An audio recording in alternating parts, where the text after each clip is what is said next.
All right, good afternoon, everyone. Thank you for being here for today's policy session of the Phoenix City Council for May 17th, 2016. Everyone could take their seats, and we do have a quorum of the City Council present. We do have a very busy agenda.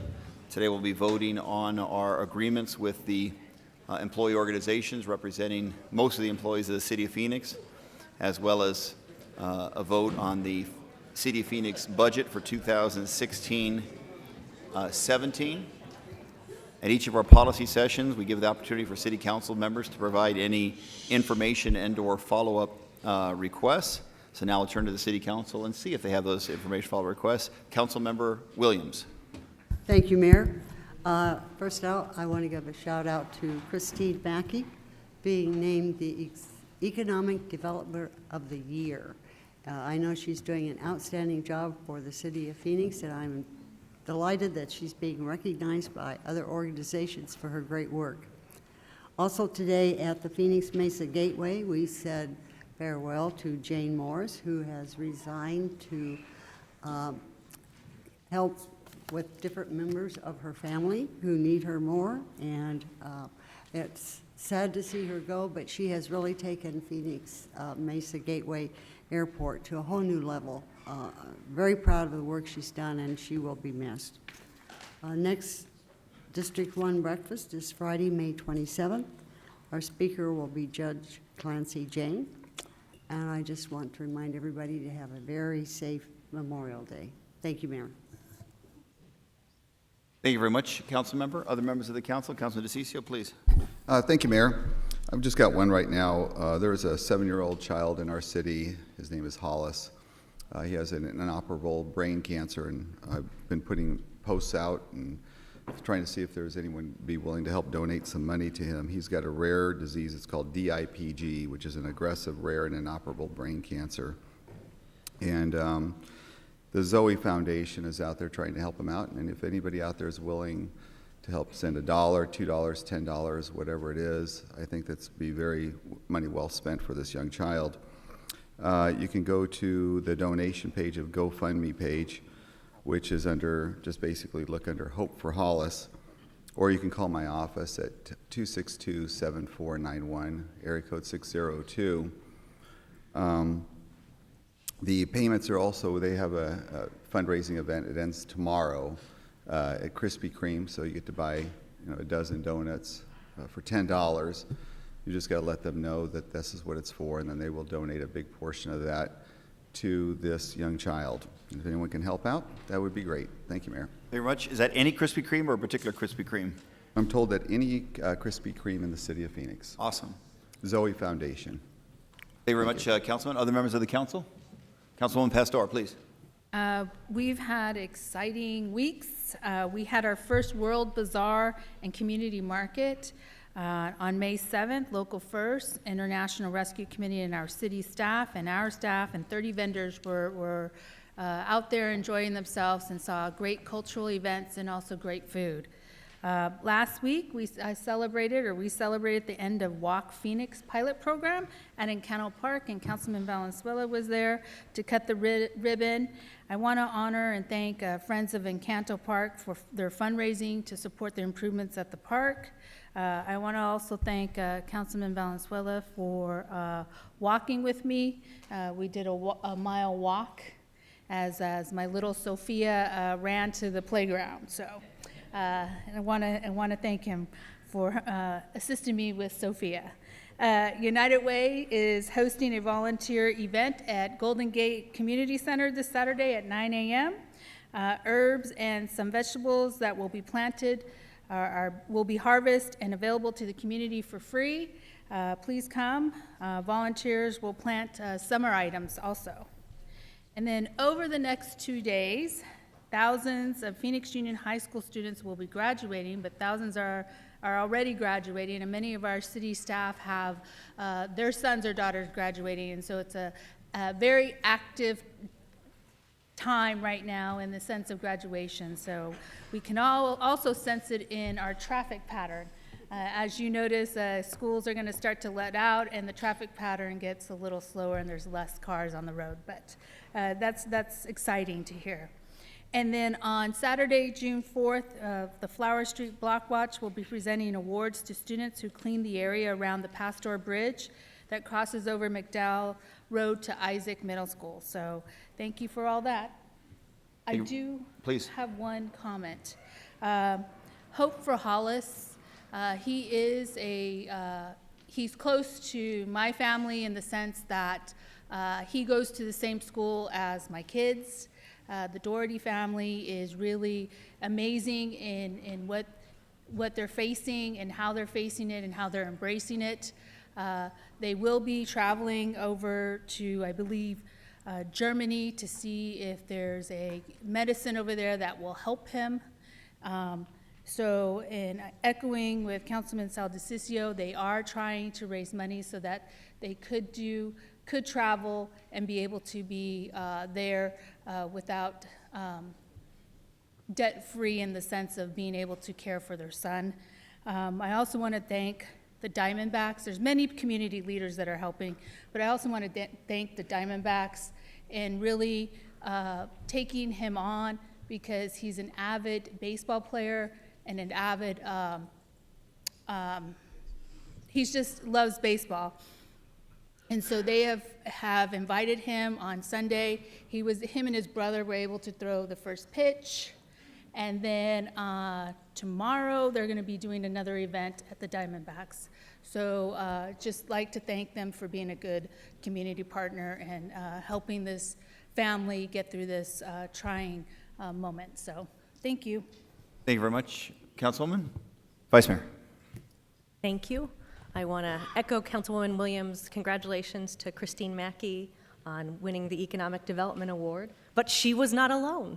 The Economic Development Department won the Arizona Association for Economic Development's Large Economic Developer of the Year award. So we were recognized multiple times for our leadership in economic development. Congratulations to everyone involved. And in District 8, we've had some great recent partnerships with economic development and appreciate their work on the city's My Brother's Keeper initiative, particularly focused on summer employment for our young people. So thank you to those employers out there who stepped up and who are going to give a young person a job this summer with support from the city of Phoenix. And there are still jobs out there for young people who are interested.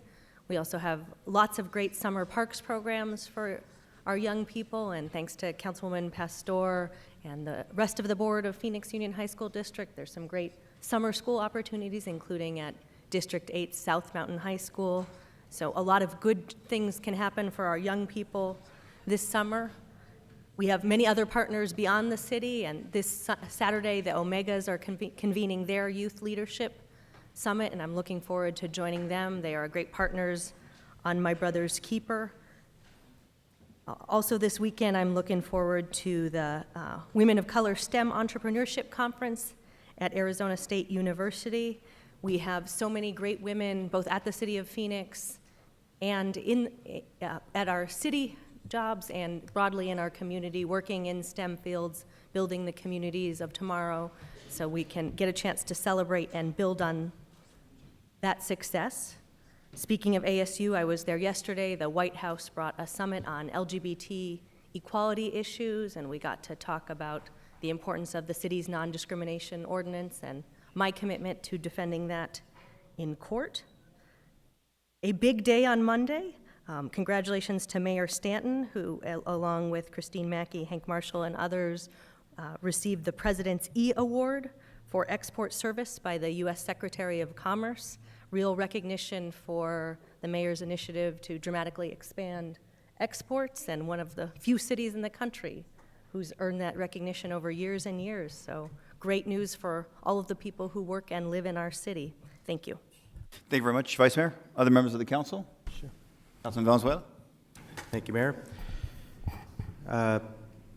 Speaking of baseball and first pitches, did anyone see Captain Steve Berline throw the first pitch last night, Game 1 of the D-backs and Yankees, which I'm sure it had something to do with the Yankees' the D-backs 12-2 victory last night. So good job. That thing was actually a very good pitch. Was it a strike?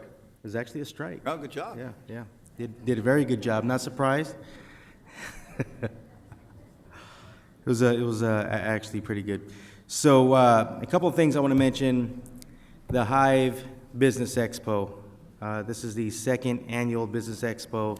We just celebrated this past Saturday, May 14th. The Hive is, it's where you can go. Burton Bar Library, 2,500 square feet of library space has been repurposed as a free business incubator. And there are some great things happening. I want to thank Rita Hamilton, our city librarian, and so many others who are touching this program. But the Hive is really helping to move our economy forward.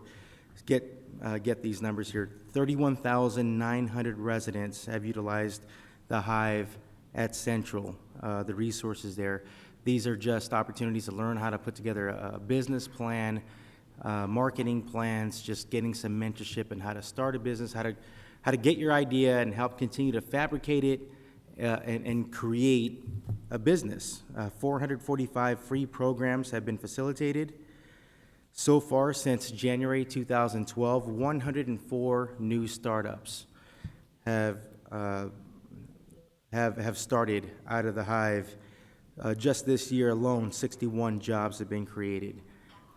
In total, $730,000 in increased revenue has been realized. So it was a big policy decision for our city. It's a partnership with ASU, again, to repurpose such a large area in our public library, but it's doing wonders for our economy, and I'm really excited about that. GCU, very proud of the work that's happening there in West Phoenix in District 5, 33rd Avenue in Camelback. Last week, we celebrated the Students Inspiring Students scholarships. It's a pay-it-forward type of event. So in total, $700,000 has been raised in a very short period of time. 100 students received these scholarships. Now, there is a partnership between GCU and Alhambra High School, one of our public high schools, just a couple blocks away from GCU there. And the partnership allows some students over at Alhambra to get the mentorship that they need over at GCU from some of these students, many of which, who aspire to be school teachers, but not necessarily, doesn't have to be that particular career that they're going to school for. These students over at GCU are willing to teach these students and help mentor these students. The rule is, if you are a GCU student and if you provide 50 hours of volunteer time in the Learning Lounge where you are helping to tutor some of these students, then you could qualify for a scholarship. And so it is a pay-it-forward type of event. And as I just mentioned, $700,000 was given to 100 students.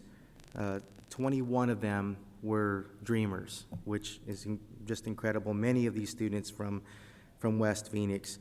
And I'm just, like I said, I'm just incredibly proud of the students from Alhambra High School and, of course, GCU. And I'm proud of both organizations for just continuing to move our economy forward and do it in a way where, quickly this is becoming one of the most educated-minded communities in the state. And that's all I have. Thank you very much, Councilman. Other members of the council? Councilman Noakowski, please. Thank you, Mayor. First of all, I just want to congratulate all the students that are graduating from kindergarten, junior high, high school, and from our universities. Congratulations, and hopefully you go out there and become productive citizens out there, and also mentor a lot of people so they get to the same level that you're at. The other thing, too, is that I want to invite everyone out on Friday, May 27th, to our Star Spangled celebration. It's a celebration that's been going on for 3 years, and we honor the 48 firefighters and police officers that have given the ultimate sacrifice, their lives. So it's going to be at Cesar Chavez Park, 35th Avenue and Baseline.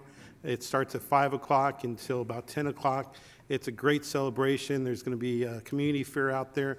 Also, we have these lanterns that we that we write little messages to all the different veterans and the families of the police officers. Then at a certain time, we say a little prayer, and then we put the lanterns on the lake, and they just light them up, and they float out there. And then right after they float out, we have a fireworks show for all those fallen officers. So a great celebration, great way to give thanks to all those police officers and firefighters that are out there serving our community. Also, you'll see at Heroes Lane, there's 2 of them this year. There's one down Baseline Road right in front of Chavez Park, which is from 35th Avenue to 51st Avenue, where you have a banner of each one of those fallen officers and firefighters. And also right here in Washington, if you drive down Washington from 7th Street to about 7th Avenue, you'll also see the banners up. And if you drive around town, Clear Channel donated some billboards that they're rotating the pictures of all the different police officers and firefighters that have given their lives for us. So it's a great way to give tribute and to keep that legacy alive, right? And to teach our young people about how important it is to have police officers and firefighters that protect and serve our community. Also, save the date, May 25th at 6 p.m. at the Audubon. We're going to be having a public hearing regarding the environmental assessment for the South Central Light Rail extension. So all those that are interested, you should come on down. That starts at 6 p.m. Audubon. That's Wednesday, May 25th, and it's a great way to give some input and to learn more about the extension. Excuse me. And also, banking off of Councilmember Valenzuela talking about Burton Bar Library. It's a great library, but we also have a summer reading program that is not just at the Burton Bar Library, but it's going to be within all of our libraries, where we're encouraging parents to go to our website, look up the library programs that we have, and basically the special program is to get children to read at least 20 minutes a day, and they earn points, and at the same time they end up getting prizes for that efforts of reading. So keep our kids entertained during the summertime, keep those minds running, and I just really want to thank all those volunteers and all of our staff at the library for making us have one of the best library systems in the country. Thank you all. Thank you very much, Councilman. Any other members of the council? Councilman Gates. Thank you, Mayor. Would like to invite everyone to my next coffee chat, which is this Thursday from 7:30 to 9 a.m., and it's going to be at The Rock at 32nd Street, which is at 32nd Street and Thunderbird. Also, I'll be attending the Arizona Law Enforcement Academy graduation of Class 487. That's going to be at Cavalry Community Church at their Northwest campus this Friday at 2:30. They're over at 6060 West Bell Road. We're very excited for the Shadow Mountain High School Band. They have been selected. They're the one band in Arizona that's been selected to go to Pearl Harbor for the 75th anniversary of Pearl Harbor, but they need to raise $150,000 to be able to get over there. So if you're interested in supporting that effort, you can go to gofundme.com/help SMHS Band if you would like to help them out with their efforts. And then finally, my send-off event from service here on the council will be next Tuesday evening, May 24th from 5 to 7 p.m. at North Mountain Brewery in Sunny Slope. So you're all invited, and I hope you can join me. And Mayor, if I might, just take this opportunity, because this is my last policy meeting here on the council, to thank everyone in District 3. I want to thank all the voters who elected me to this position. I want to thank all of the incredible volunteers we have in District 3, from those who are involved in our block watches, all those folks who volunteered to serve on city boards and commissions while I was on the council, Phoenix Neighborhood Patrol, just done incredible work. I want to thank all of my staff in my office over the years. My current Chief of Staff, Laura Etter, has just done incredible work for District 3. Thank you, Laura. And before that, Greg Montez, who is my other Chief of Staff and who moved on to the airport. I want to thank him. I also want to thank Dominic Papa and Rose Ferguson, who are in my office and have just provided incredible service to the people of District 3. I want to thank all the city employees who I've had the joy and privilege of working with over the last 7 years. You provide incredible service to the people of the city of Phoenix, and I thank each and every one of you. And finally, Mayor and all my colleagues, it has been a true honor for me to serve with all of you. It's been an incredible privilege for me. And also, one of my former colleagues here, Michael Johnson. Michael, I enjoyed serving with you. It's great to see you here as well. But with no disrespect to any of the previous members who have served on this council, this is a truly incredible group of individuals, extremely talented, and the city of Phoenix is fortunate to have all of them representing them, because this group of individuals cares about the city of Phoenix. We may have disagreements up here, but this group really cares about the city and wants to do the right thing and puts their hearts into everything. And it was truly my honor to be a part of this body. So thank you.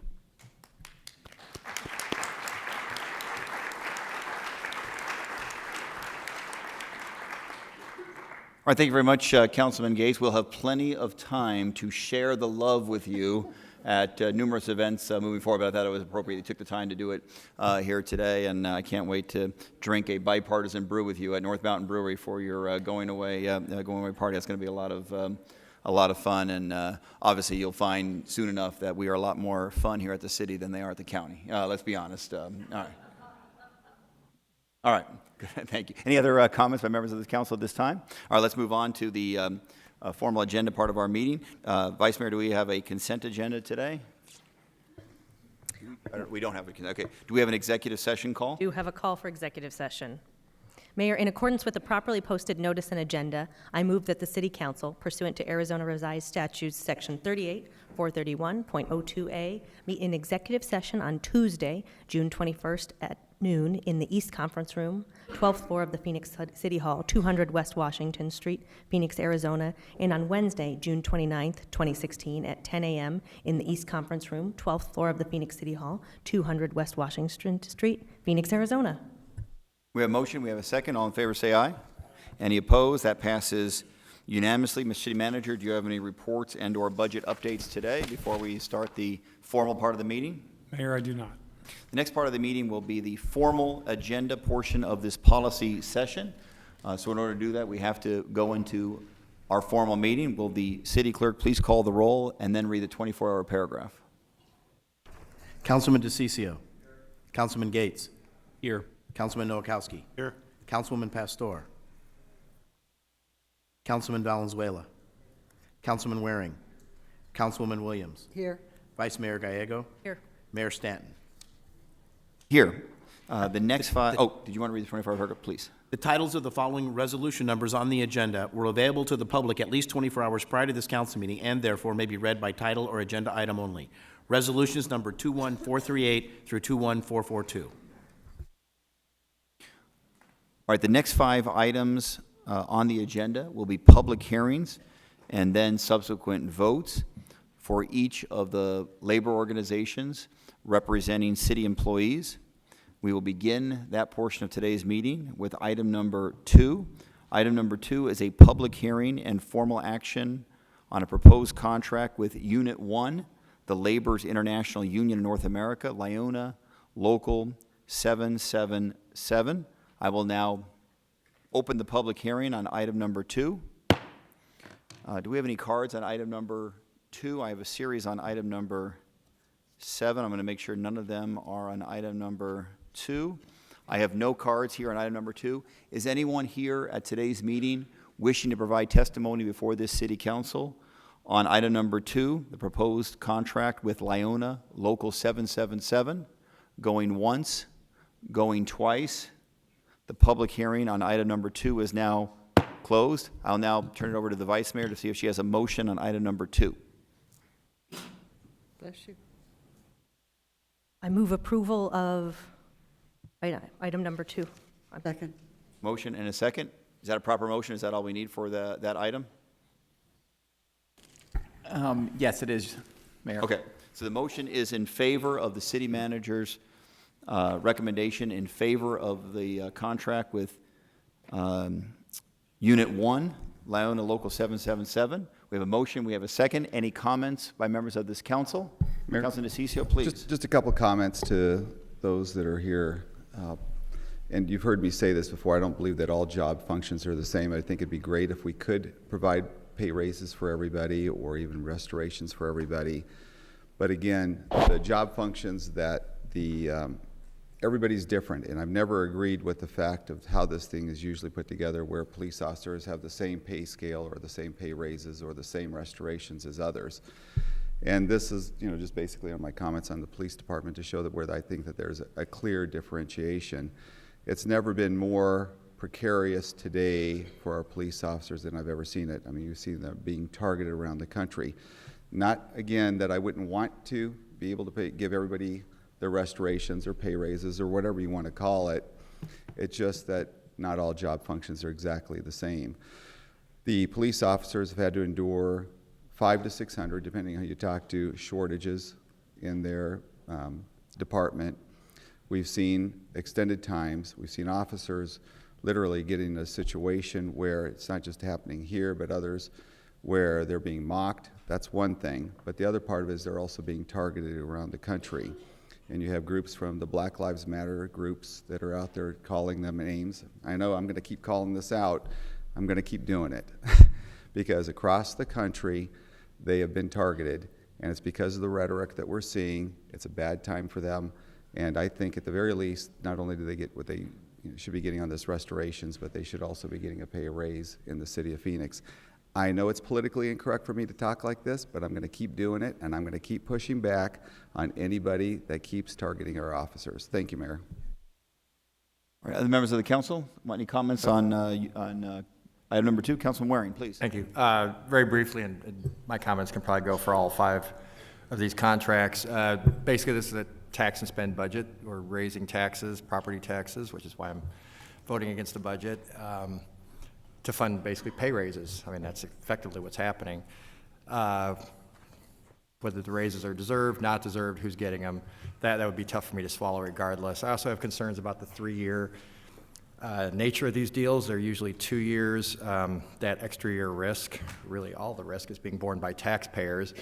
If something happens in year 2.5, taxpayers are still going to have to honor these contracts, obviously. So I think it puts us at increased risk as fiduciaries of the city. I don't think that's a very good idea, and it's unfortunate we had to go down this road. But appreciate all the work that went into this, but it's not something I can support. Thank you. Thank you very much. Any other comments by members of this council? I'll note that Councilman Nowakowski, please. Mayor, I'm going to be supporting all 5 agenda items. I think that our employees, when we went back in 2010, we asked them for help. We asked them to help because we were looking at a deficit that was over $200 million. We were able to save most of our programs, from our senior centers to our youth programs to our libraries to our parks, to you name it. We were able to save it, and our employees are wearing more hats now than they ever have before. And they've been working hard to make sure that we have the best ran city in the country. And I believe it's time for us, especially that we have a surplus of $60 million, that we honor our word.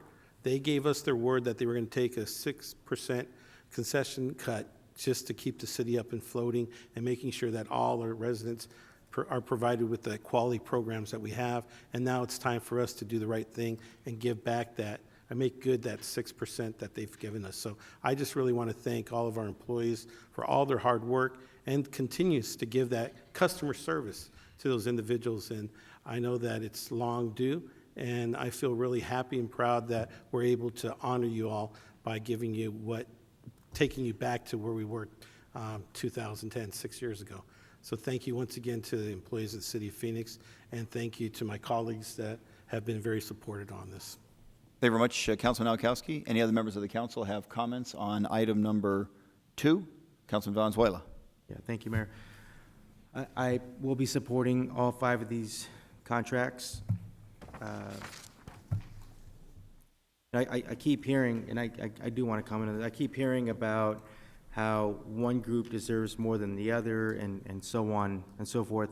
The fact of the matter is, all of these different jobs and these job titles are tied to different salaries. So that's not what we're talking about here. When we're talking about the concession and restoring some of the pay, the 4.2% over 3 years, that's 4.2% based on one's income, one's salary. It doesn't mean that, everyone gets paid the exact same. We keep hearing that enough, and I think some people are going to be confused, and I think it's irresponsible to continue down that path. The fact is, everyone is tied to a different salary range, depending on what you do for the city of Phoenix. All of our employees have taken concessions, a total of 4.2%, and so we have an opportunity here, while moving our economy forward and strengthening public safety and strengthening our neighborhoods, we have an opportunity to do the fair thing and to over the course of 3 years, give our employees their 4.2% of their concessions. As it was mentioned just briefly just a few minutes ago, this is bringing everyone back to the pay range of a few years ago. But it is step one. It's moving us in the right direction. I am supportive of all 5 of these contracts. Thank you very much, Councilman Valenzuela. Any other comments, members of the council? Councilman Williams. Thank you, Mayor. I'm a firm believer that government's role is public safety and infrastructure. That's our primary job. And I would say that it's pretty obvious that police and fire are public safety. But when you stop and think about what the rest of the employees do, they do public safety. If you don't have good streets, the police and fire aren't going to get there in a timely manner. If you don't have a well-run airport, you'll have catastrophes. We all want great drinking water. It takes a lot of people to make that happen. It doesn't make any difference whether they're out digging up the leaky water pipes or they're the chemist at the plant.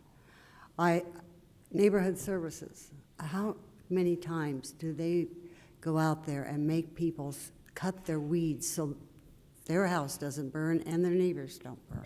I mean, you can just go job by job in this city and see how it all relates to public safety and the infrastructure of this city. And I am very, very proud of our employees who hung in there with us, have made it through the rough times. And I think it is only fair it is our turn to step up, bite the bullet, and make sure that your wages and your benefits are restored, and let you know how much we truly have appreciated the sacrifices and the time that you have put in during this period. Thank you, Mayor. Thank you very much, Councilman Williams. Any other members of the council have comments? Councilwoman Pastor, please. So just to get it clear, 4.2% we are restoring, and those are sacrifices that every one of our employees have taken. And they deserve it. And the bottom line is that they were there for us in 2010 when we needed them. And we are here today for them and with them as we restore 4.2%. And we can go back and forth, but at the end of the day, the facts are the facts, and it's restoration. In addition to that, I also look at this, and I got this question. I received the award of the Mother of the Year award, and they asked me this question as to when you sit on council, how do you look at different things, or how do you decide? And I said I look at it in very many different perspectives, because as a mother, you look at things in many different perspectives. And I consider the city of Phoenix and those that work for the city of Phoenix a family. And looking at a family, there are many different, each child or sibling have different needs or operate very differently. But everyone in the family has a role and operates in their role and then crosses over every once in a while in helping one another. And I look at this, and I look at this vote today as doing that. As we sit here today, we are helping our family, and we are restoring what they gave up. And so for me, this is about a fair thing to do. It is about looking at everybody across the board that all gives in many different ways of services. And so I will be supporting all 5. Thank you very much. Any additional comments by members of this council? Vice Mayor. Thank you. I think police work has always been dangerous. It was dangerous long before there was a Black Lives Matter movement, and it will continue to be dangerous. It's hard to create scapegoats in this issue. We need to have honest dialogues about public safety, and so I hope that we can continue to do this without placing blame where it is not due. We have a huge number of jobs at the City of Phoenix that are very dangerous. We had a streets department worker hit in Ahwatukee. We have very dangerous jobs in the water department, and so we need to recognize that there are a lot of City of Phoenix employees who put themselves on the line to make sure that we have a safe community and well-functioning infrastructure. In District 8, we've had a lot of pretty significant storms, and a lot of the employees who are out there making sure that the streets are passable or that people's homes are not impacted as much as possible. Their police department and firefighters are out there, but they have help from a lot of other employees, whether it be streets department or even the people who enable them to be out there, like our mechanics. So it definitely is a puzzle that all works together, and we need all of the pieces. Thank you. Thank you very much, Vice Mayor. Other members of the council? Okay, so we have a motion in favor of item number 2. We have a second, noting that Jason Stokes had submitted a card. I should have put it during public comment in favor, not wishing to speak, but in favor of items 2, 3, and 4. Roll call. DeCiccio. Gates. No. Nowakowski. Yes. Pastor. Yes. Valenzuela. Yes. Waring. Williams. Gallego. Yes. Mayor Stanton. Yes, the item passes on a 6-3 vote. Next item will be item number 3. Item number 3 is a public hearing and formal action on a proposed contract with Unit 2, American Federation of State, County, and Municipal Employees, AFSCME Local 2384. I will now open the public hearing on item number 3. Are there any cards on item number 3? I don't have any here other than 2 not wishing to speak. In favor, Marshall Pimentel, and also Jason Stokes, as was mentioned already. Is anyone else in the audience here wishing to provide testimony on item number 3, the proposed contract with AFSCME Local 2384, going once, going twice? The public hearing is now closed. Vice Mayor, do we have a motion on item number 3? Move approval of item 3, contract with Unit 2. We have a motion. We have a second. Did any member of the council wish to provide additional statements relative to item number 3? If not, roll call. DeCiccio. No. Gates. No. Nowakowski. Yes. Pastor. Yes. Valenzuela. Yes. Waring. Williams. Yes. Gallego. Yes. Mayor Stanton. Yes, item number 3 passes on a 6-3 vote. Next item on the agenda is item number 4. Item number 4 is a public hearing and formal action on a contract with Unit 3, American Federation of State, County, and Municipal Employees, AFSCME Local 2960. I'll now open the public hearing. I have no cards. Do we have any additional cards on item number 4? Noting that Mr. Stokes also wished to signal his support for item number 4.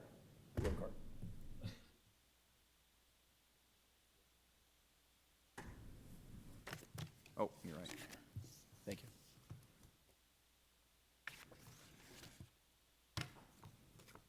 Wishing to show their support but not wishing to speak, Luisa Pedroza, Deborah Novak-Scott, Angie Hernandez.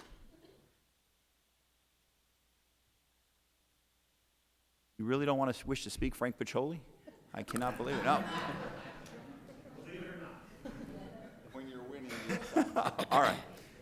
So is anyone else here wishing to speak on item number 4, the proposed contract with Unit 3, AFSCME Local 2960, going once, going twice? Public hearing is now closed. Vice Mayor, do we have a motion on item number 4? Move approval of item number 4, agreement with Unit 3. Second. We have a motion. We have a second. Any comments by members of this council? Roll call. DeCiccio. No. Gates. No. Nowakowski. Yes. Pastor. Yes. Valenzuela. Yes. Waring. No. Williams. Yes. Gallego. Yes. Mayor Stanton. Yes, so the item passes on a 6-3 vote. Next item on the agenda is item number 5. Item number 5 is a public hearing and formal action on a proposed contract with Unit 4, Phoenix Law Enforcement Association plea. I will now open the public hearing on the proposed contract with Unit 4. Excuse me, item number 5. I don't have any cards on item 5, I don't believe. Do we have any cards? Okay. Is anyone here wishing to speak on item number 5, the proposed contract with Unit 4, Phoenix Law Enforcement Association? Going once, going twice. The public hearing is now closed. Vice Mayor, do you have a motion on item number 5? Move approval. Second. We have a motion and a second in favor of item number 5. Do I have any comments by members of this council on item number 5? Roll call. DeCiccio. Yes. Gallego. I'm Yes. sorry, Gates. No? Nowakowski. Yes. Valenzuela. Yes. Pastor. Yes. Waring. Williams. Yes. Gallego. Yes. Mayor Stanton. Yes, the item passes on a 7-2 vote. Next item on the agenda is item number 6. Item number 6 is a public hearing and formal action on a proposed contract with Unit 5, International Association of Firefighters, IAFF, Local 493. I will now open the public hearing on item number 6. We have a few cards, not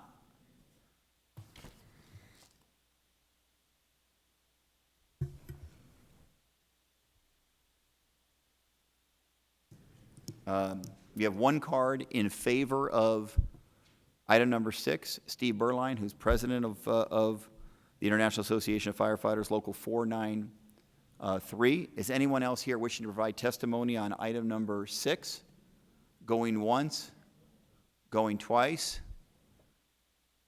The public hearing is now closed. Vice Mayor, do we have a motion on item number 6? Move approval of item number 6, contract with Unit 5. Second. We have a motion and we have a second. Any comments by members of this council on item number 6? Roll call. DeCiccio. Yes. Gates. No? Nowakowski. Yes. Pastor. Yes. Valenzuela. Yes. Waring. Williams. Yes. Gallego. Yes. Mayor Stanton. Yes, so that item passes on a 7-2 vote. I did earlier blow it, and I failed to mention the names of cards, people who had wanted to show support for item number 2, not wishing to speak, and I want to make sure they get entered for the record. Jennifer Wozniak was in favor of item number 2. Richard Murillo was in favor of item number 2. Robert Reidenbach, as well as Rufino Uribe. I apologize, but the vote did go the way that you were proposing, and your names will be read into the record. Okay. I will now move back into today's regularly scheduled policy meeting. We're now going to move on to item number 7. Item number 7 is the proposed 2016-17 City of Phoenix budget. Today will be the day that the City Council will vote on the 2016 budget. My proposal about how we move forward is that the city manager will introduce the staff and any presentation they would like to make before this council. Then I'll turn to members of the public who are here wishing to provide testimony on item number 7. Right now I have approximately, I'd say, 10 to 12 cards here. If anyone else wishes to speak, please fill out a yellow card. Make sure we get it to our professional city staff, and they'll get it to me, so you have an opportunity to provide up to 2 minutes of testimony. Then I'll turn to members of the council to see if we have a motion and a second, and then a discussion, and then a vote on the 2016 City of Phoenix budget. Mr. City Manager. Thank you, Mayor and members of the council. I'm here today with Budget and Research Director Jeff Barton and Chief Financial Officer Denise Olson. I'd also like to recognize we have in the audience several members from the Budget and Research staff, the Finance Department staff, and the Human Resources Department staff, all of whom make it possible for us to put these presentations together, hold hearings, and do the things that have to be done behind the scenes to make a budget work. So I want to thank them all for their work on this. The budget we're proposing is similar. It's the same as it was 2 weeks ago, so we'll be very quick with the presentation.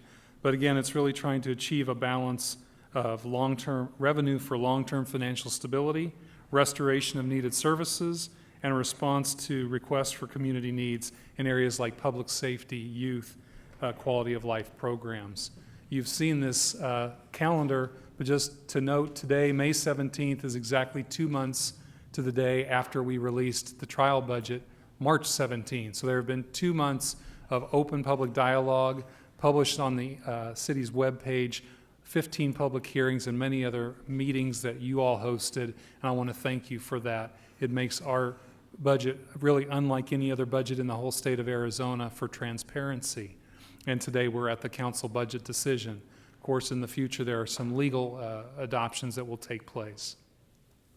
Just by way of overview of the budget proposal, again, it is having the resources for a balanced budget that provide for long-term financial stability. This budget assumes that our debt service obligation, which we've talked about extensively, is addressed with resources from the property tax. That will allow us to have resources for employee compensation restoration over 3 years, which the council has just approved, and provide and restore and continue to provide great services to the community, which were the subject of many of the comments at our public budget hearings. This proposed budget relates to option 1 from the trial budget 2 months ago. General fund programs and services are not reduced. It allows for some restoration and additions to critical services. It allows for employee compensation restoration. We talked about the property tax. We've gone over this extensively. The average residential property tax bill with $1.82 rising to $2.17 would be an additional $4.25 per month for the typical Phoenix residents. And still, that tax levy is lower than the tax levy was in 2011, but particularly from the high point in 2009.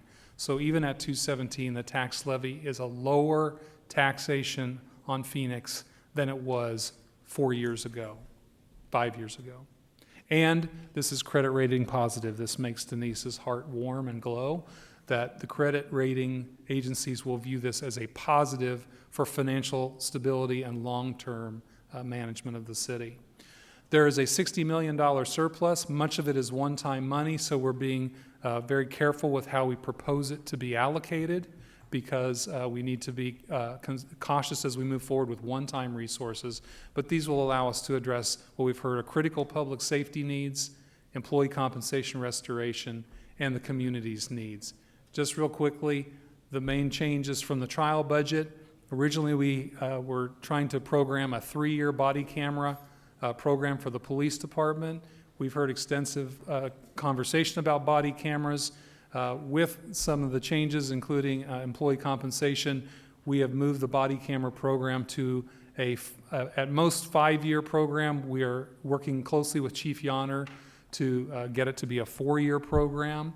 There was extensive conversation at budget hearings about this, some in favor. Many people spoke against body cameras, wishing it to instead be used for employee compensation or more police officers. But Chief Yonner, Assistant Manager Dohoney, and myself firmly believe that we can do both. We can add police officers. In fact, we're going to add 145 police officers, hire 145 police officers in the budget, and provide this critical tool for police employees in the body cameras. So that is still contained in the budget. As we talked about the employee restoration of compensation over a 3-year period, there was a reduction in $1 million set aside for North Mountains project, further refinement by Denise and her staff of $285,000, which we were able to add additional funding for things we heard a great deal about in the budget hearings: youth programming, arts, homelessness, economic development. You've seen this: electronic patient records, a psychologist in the police department to assist our employees who might experience traumatic incidents, security training and notification to secure our facilities better. the body camera program, a set-aside of $5.5 million, which allows us to fund at least the first 2 years of the body program and a little bit into the third. We want to use that money to leverage grant funding wherever possible. Any grant funds we can leverage will allow us to move that 5-year program into a 4 and less year program. North Mountain Public Safety Tower, sort of people take for granted North Mountain, but there's a tower on that mountain that is in serious need of repair, and it's a linchpin to the entire public safety system. I know Councilman Nowakowski got the e-ticket ride up that mountain and saw firsthand the need to restore that road and tower. We talked about the restoration of prior concessions for our employees, and we're budgeting 2 years' worth of funds for that. And then the restoration of some previous cuts in the library, in the blight maintenance in the right-of-way, restoring an air quality specialist for community health, a little bit money to restore the cuts we've made in the previous years to the Central Arizona Shelter Services funding, arts grants, which we've heard a great deal about being important for small business and quality of life, the maintenance of the existing art in the community are all part of this. And then what I'm personally energized about is to do some advanced thinking about the Loop 202 corridor in the Lavina-Estrella part of town to develop advanced manufacturing and export-oriented businesses in that corridor as the freeway is developed. That's a position in the Economic Development Department, which you all noted has recently received an award. And finally, additional support for veterans and youth, homelessness and entrepreneurship programs for veterans, some operating costs for upgrades that we've made to Cesar Chavez Park, and something that probably got the most conversation in budget hearings, which was programming for our disengaged youth between the Parks Department and the Library Department, adding almost $250,000 for those important programs for our youngest residents and to engage them in productive activity.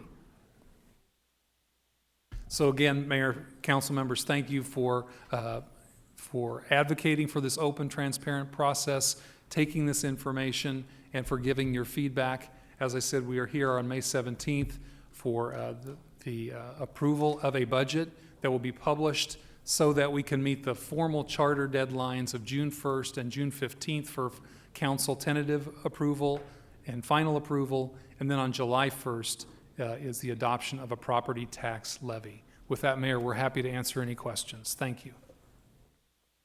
All right, thank you very much. As I stated earlier, I'll now turn to members of the public who wish to provide testimony on the proposal that was just presented to this City Council. Then I'll turn it over, and when that is completed, to members of the council, see if there's a motion, and then we can get comments by members of the council at that time. So I'll read about 3 speakers at once.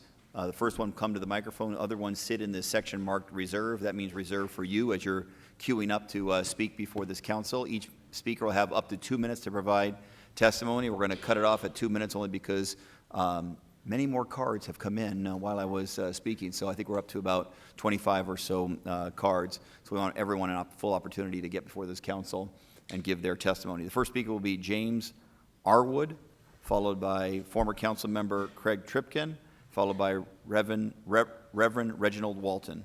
So if the 3 of you would queue up with James speaking first. Am I good? Okay.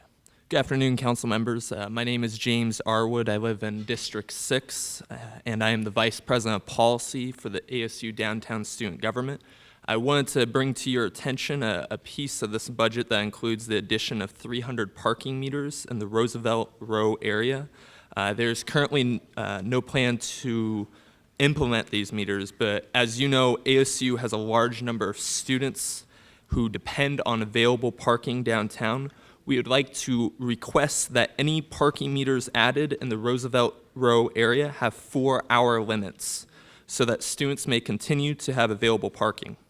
With the law school opening up, we are afraid that parking will be less available, and if parking meters have 2-hour limits, we are concerned students will have to leave class early which causes disruptions, and that doesn't benefit anyone. Additionally, I would like to remind the council that additional parking meters for students who struggle to afford universities is another additional fee that they have to pay. Since the Great Recession, universities have been cut by $463 million at the state level, meaning tuition has continued to exponentially rise, and these tuition increases hurt accessibility for students. So with that, I plead the council to continue to support their own university campus downtown. Thank you. Thank you very much, Mr. Arwood. Appreciate you taking time to come down. Councilman Craig Tripkin. Thank you very much. I'd like to support the city manager's budget.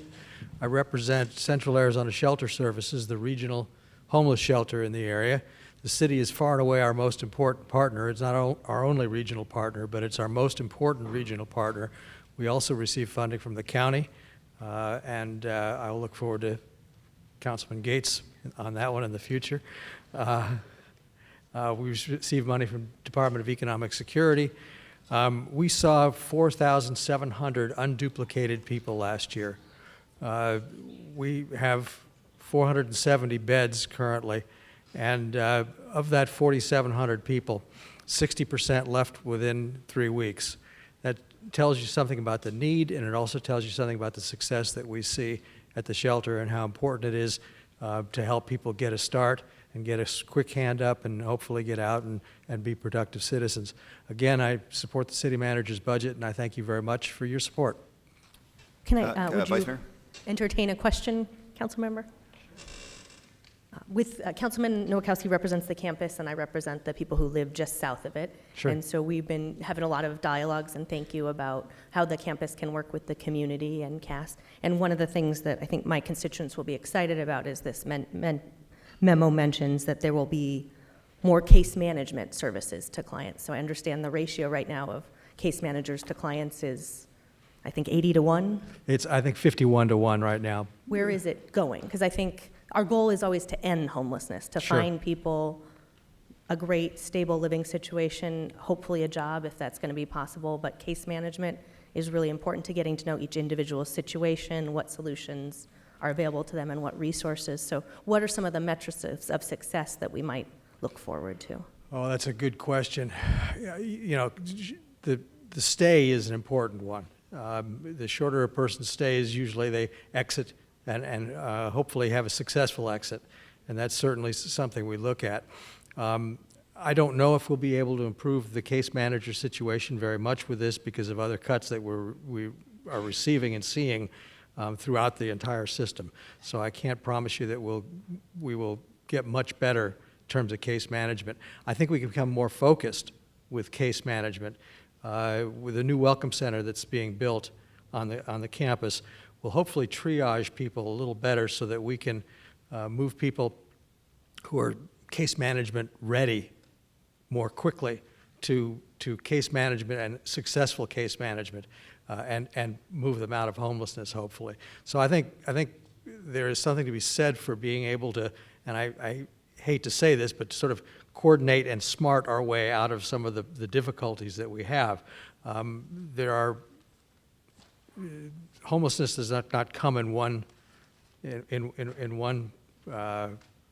group of people, and I think if we can more effectively deal with the people who are case management ready, we can lower that caseload and also make it a more successful caseload. I think if I were to give you a metric that hopefully we'd look at is how long people stay, which is, as I mentioned, I don't know, I'm not optimistic that the total number of people that we see is going to go down much, but hopefully if we can reduce the length of stay, and in the end, I have to put a pitch in for housing first and for permanent supportive housing. Housing is in the end the end of homelessness, and if we are ultimately going to solve this problem, the most cost-effective way to solve it is going to be with more affordable housing for people who are formerly homeless and for chronically homeless people. Great, thank you. Okay. Thank you very much, Councilman. Next will be Reverend Reginald Walton, followed by Richard Ray, and Mamie Coffey, if you could move to the reserve seat queuing area.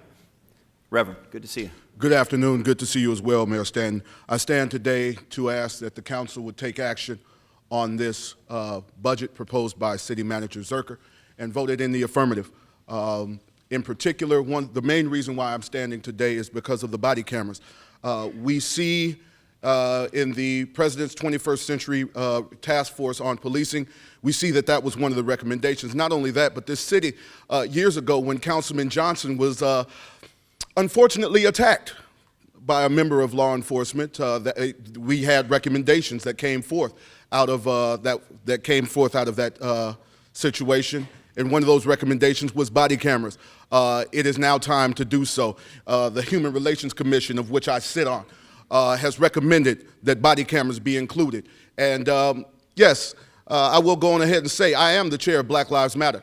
And one of the things that we have seen come out of the Black Lives Matter movement is a call for body cameras. And so I'm asking publicly that the City Council would implement the city manager's budget. Thank you very kindly. And please be reminded that when we say Black Lives Matter, we're not saying nobody else matters. Thank you very kindly. Thank you very much, Reverend Walton. Richard Ray is the next speaker, followed by Mamie Coffey, followed by former Councilman Michael Johnson. Good afternoon. This was not a situation which I'm enjoying greatly because we keep having these conversations and it's kind of a little bit like the definition of insanity. You say the same thing and keep going and hopefully someone will listen. I recognize that some people feel, and I know, Sal, you feel this way, that there is a situation that this is spend and tax. This is not. This is a budget that does what should have been done a long time ago and couldn't have been done a long time ago, called fairness to the employees. That needed to be done then. It couldn't be done. It now needs to be done. But it goes beyond that. It goes to a fundamental fairness that relates to the expectation of people that work for anything, whether it is city, a county, a state, it doesn't matter what it is. People need to be paid a fair amount. And if you don't think, or if this is lost, the situation is very simple. Right now, the city of Phoenix has problems hiring new people because they perceive that they will not be paid what they could be paid somewhere else. Unfortunately, to do and pay people appropriately and to carry the programs and the things that people need, like what Councilman Tripkin was talking about, the other things, we have to spend, we have to have taxes because that's the only way we can get the money. We could just print the money, it'd be wonderful, but we can't. So we have to pay, and we individual citizens have to pay for the services that we incur and others in the community need, and also to pay the people that provide the services to the city and pay them appropriately in a manner that will allow them to live appropriately. So therefore, this is a fairness vote, not anything else. And I certainly would hope that you'll all vote for the approval of the suggested budget. Thank you. Thank you very much, Richard Ray.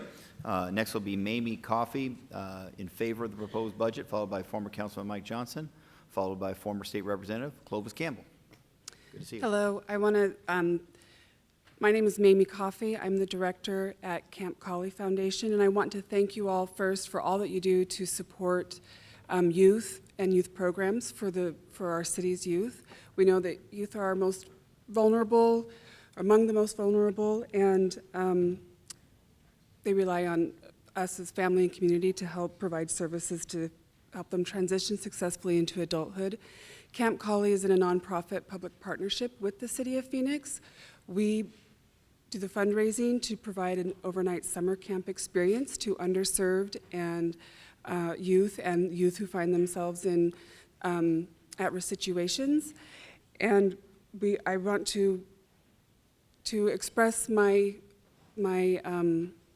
desire for a yes vote today for the budget to help continue the services and for youth, and many of the other items in the budget I'm also in favor for, but I'm speaking on behalf of youth and would like to see that the continued partnership between our organization and the city continues, and thank you very much. Thank you very much, Ms. Coffey, for coming down. We love Camp Collie, and it's the best-kept secret in our community. Michael Johnson, Councilman Johnson, followed by Representative Clovis Campbell.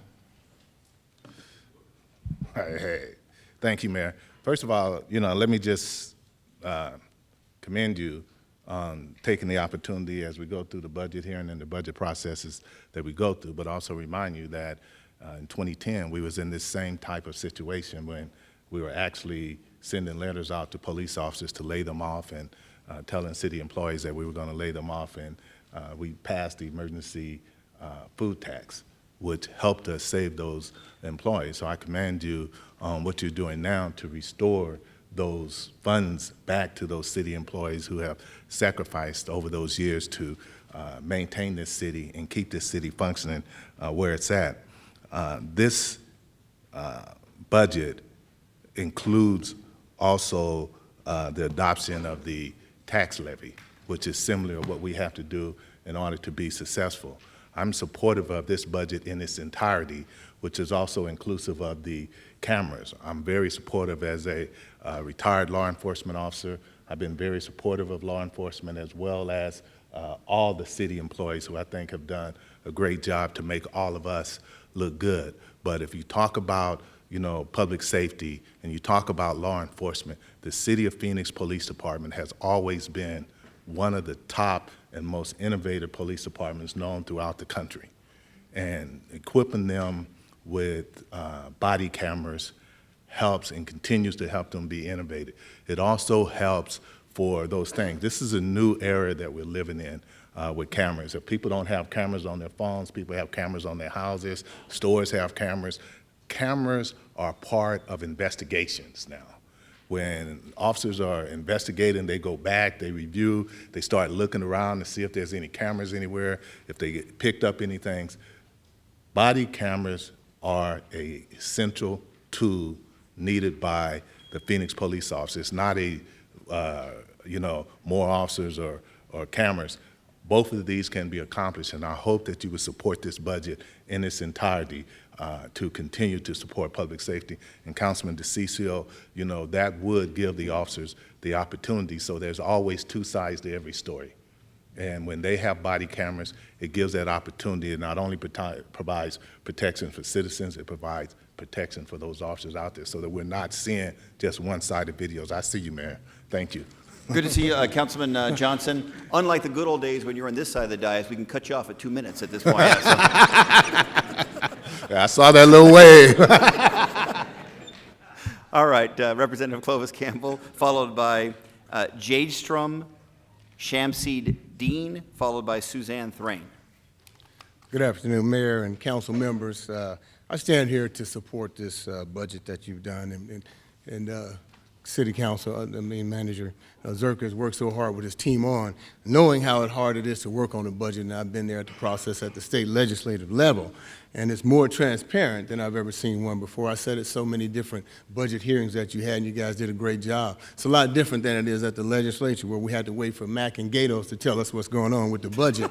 But we still worry what exactly we're going to do about some of the other issues. But at the same time, people in those budget hearings always said, as long as these are things that people want, that help out the community and are actually going to pay for city issues and projects and programs, they didn't mind paying for an extra few dollars for a budget for taxes. So it's not really a tax and spend, it's what people want. When you do things and give people what they want, the budget is a process and it's open. People are happy to find out what the money's going for. I think you guys did a great job. Initially, I also want to talk about the body cam issue just quite briefly, and the fact that we've seen where body cameras have helped out not only the citizens but the policemen as well. And the more important thing is that everybody wins when we have body cameras, because there's a lot more transparency. We have one of the greatest police departments in this country. I have so many friends that sit on the police on the police force, and every time I see them, I make sure that I pat them on the back and the chest to make sure that they're protected with their body armor. But this body camera adds just another layer of protection to them so that they can make sure that not only are they safe, but our citizens are safe as well. So I commend Mr. Zerker and his team for putting together an excellent budget, the transparency that has gone through in this process, and I look forward to seeing a positive vote from the council. Thank you. Thank you very much, Representative Campbell. Ms. Shamseed Dean, I hope I got that correct, followed by Suzanne Thrain, followed by Mark Scher.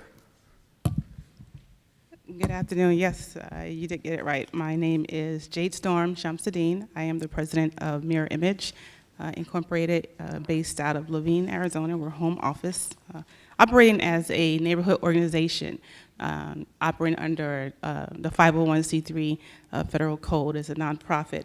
I'm here to express my in favor for the budget for the youth. I'm asking to take action immediately for the summer. I have students who are available and is ready to do something this summer to make money in their pocket that will entail fashion and entertainment for them. I have students, I don't know if you've seen, but there's like 6 young men that follow me in here that wanted to actually sit here and listen to me speak for them because they want to start their own brand, and they know with me as being a fashion designer, I can help them do this. So at the same time, I am also on the site council for Cesar Chavez in collaboration with the parks to see if we can get something done for this summer, even if it's just for 4 weeks to start for our summer program. And that's all I have to say. Thank you very much for your testimony, Ms. Shamseed Dean. Next will be Suzanne Thrain, followed by Mark Scher, followed by Pastor Warren Stewart Sr. Good afternoon, Mayor, council folks, and City Manager. Thank you for the opportunity to speak on behalf of my particular community.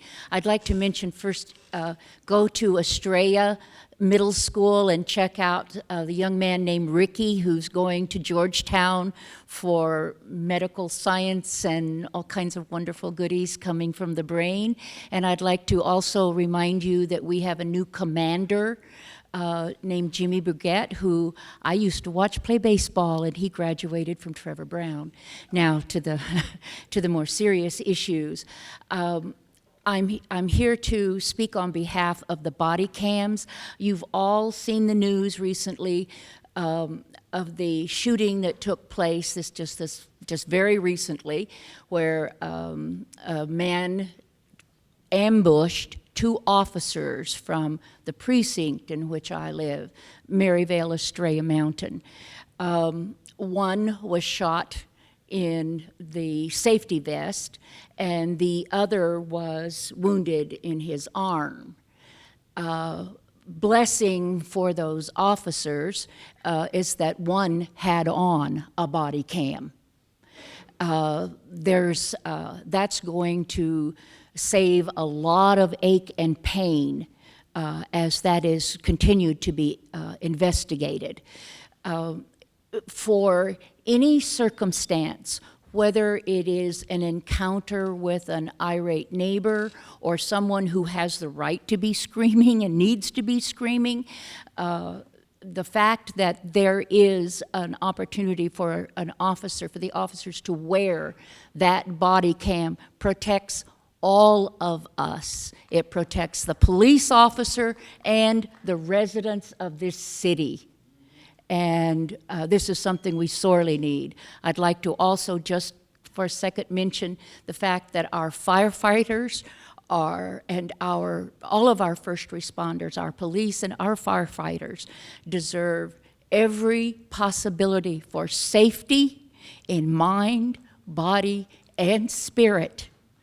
And thank you, all of you who support our men and women, first responders, and thank you for the work that you do.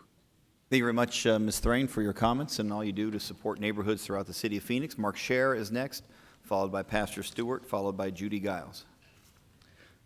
Good afternoon, Mayor, members of the council. My name is Mark Scher, and I'm here representing the Phoenix Association of Realtors' 9,000 members. We want to express our appreciation for giving us the opportunity to review and comment on this proposal, and we also want to especially thank Mr. Zerker for putting forward various options to fund the budget.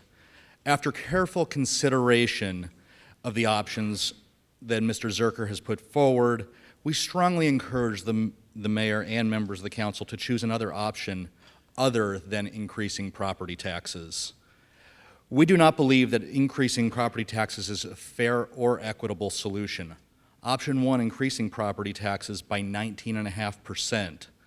Some may think that raising the property tax rate is the best way for Phoenix to manage its debt, preserve its bond rating, and restore and add services, but we believe using property taxes does not fairly or equitably distribute the burden to all Phoenix residents who benefit from such increases. A property tax unjustifiably penalizes a specific segment of the community, property owners. By increasing property taxes, you are discouraging home ownership and contributing to making homes less affordable. Mr. Tripkin even commented that affordability is key to his comments also. We are concerned that Phoenix sales tax just went up by 0.7% to overhaul its transportation system, which we supported. Unfortunately, what this meant for rental housing was an increase of 0.3% as the city's privilege rental tax increased to 2.3%. Water and sewer rates just went up to 2.6% in March. And now this proposal recommends increasing property taxes by nearly 20%. With the passage of Prop 117 last year, more of the property tax burden shifted away from commercial property owners to homeowners, increasing the property tax by $50. Where do increases end? Property taxes is one of the few taxes citizens have no control over. By improving people's homes, they are ultimately penalized as valuations go up. We encourage you to consider another option other than increasing property taxes. Thank you. Thank you very much, Mark Scher, for your testimony. Pastor Stewart, followed by Judy Giles, followed by Jenny Strickland. Mayor Stanton, and to my councilwoman, Vice Mayor Gallego, and all the other council members, thank you for the opportunity to address the budget, particularly on the body-worn cameras. I believe we have a win-win matter here with the work of our city manager and his team. We can keep the commitment to provide the body-worn cameras and employ new police officers. Having our police officers outfitted with the body-worn cameras will do a few things. One, protect our police officers against quick judgments and false accusations by the public involved in arrests. Two, build confidence in our community and our police officers who will have an independent set of eyes to monitor arrests. Three, assist in any litigation relative to charges against the police involved in questionable arrests. And four, provide employment to persons who will be needed to operate the implementation and maintenance of the body-worn cameras and video storage. In other words, if the mayor and city council supports this budget that includes body-worn cameras, the police and the community can have our cake and eat it too. I thank you very much, Pastor Stewart. Judy Giles, followed by Jenny Strickland, followed by Diane Barker. Ms. Giles, good to see you. Mr. Mayor, I'm a little shorter than some of these other people. Mr. Mayor, Council, Mr. City Manager, I'm Judy Giles, President of the Friends of Phoenix Public Art, which is a new nonprofit helping the Office of Arts and Culture raise money for maintenance and restoration and a few other things of public art. I'm here, several of our board members are here, and we want to emphasize how much we appreciate the $25,000 for maintenance of public art that you have proposed, Mr. City Manager. And this will bring the general fund appropriation up to $74,000 and closer to meeting the $100,000 annual need for regular maintenance, not including the major retrofit capital projects like we've got on the 51, et cetera, et cetera. The Friends of Phoenix Public Art, our new nonprofit organization, is a partner in this effort and is actively fundraising for maintenance and restoration. As you know, the Phoenix Public Art Program has won national awards and accolades over the last 30 years, but there is one issue we are in dire need of addressing, and that is one of restoration and maintenance of the projects. The additional amount in the budget will be well used. Thank you. Thank you very much, Ms. Giles. Jenny Strickland. Hello, Mayor and City Council, City Manager. My name is Jenny Strickland, and I am a Commissioner for the Phoenix Office of Arts and Culture. Additionally, I'm the Chair of the Emerging Arts Leaders of Phoenix, so I wanted to echo what Judy said. I support the proposed increase by $25,000 to the maintenance of public art, as well as an additional $60,000 for our grants. As the chair of the Emerging Arts Leaders of Phoenix and as a proud native of Phoenix, I have had the pleasure of growing up here. I am also a proud Sun Devil, and year after year I see many people in my generation leaving the city for cities outside of ours that support the arts. And so I think that these are people that went to ASU that we've invested in since birth. So I would appreciate any way to keep our bright young minds in the city and stop the brain drain. And I think that increasing the budget for the arts is a great way to keep some really great individuals in the city. Thank you. Thank you very much, Ms. Strickland. Diane Barker is next, followed by Chanel Poe, followed by Joanne Scott Woods. Good afternoon, Mayor and Council. I'm Diane Barker in District 7. And I thought maybe I would abstain on this. I have learned to really love Phoenix, and I think all of us really want to do the best, and we just have different approaches. But after I heard the Board of Realtors speak, that's really my sentiment. I was a realtor, and you know, the backbone really of America's home building. And we want economic development, but in the city, what we've done, we have a big tax for transit, then along the route, we give giblets for developers to come, and then we have to have the property owner pay for all of this. There's got to be another way that we can get the development, the economic development, and really the market is supposed to be doing this really more. I know the governments say build it and they'll come, but you know something? If you go out and you build things, they don't necessarily, if they do come, it doesn't survive other generations. So the big picture is right now is that I can't support this, and also I want to say is the environmental department, the sustainability man, the other departments need to get together on the big crucial thing of air quality. We're serious for particulates and ozone's increasing. We don't need to have an air quality specialist. We need to have the law department and those attorneys and the environment and all these to get together and learn the laws and implement that to the betterment so that we will be able to have the environment and the important thing we all need to breathe. Thank you. Thank you very much, Ms. Barker. School Board Member Chanel Poe is next, followed by Joanne Scott Woods, followed by Carol Coles Henry. Good to see you. Mr. Mayor, it's nice to see you as well. Mr. Mayor, members of the council, and also to our city manager, Ed Zuercher, and his team. I am actually in favor of this budget. Thank you for taking the opportunity to have a citywide budget discussion and invite the public out for comment. During the last proposal budget, there were some questions that was raised in terms of what cities and how do we know any statistics or data that body cameras in fact are working. So in Raylo, California, utilizing body cameras, citizen complaints and against police officers declined 88%. And also in Orlando, when the Orlando Police Department took on body cameras, their citizens' complaints dropped 53%.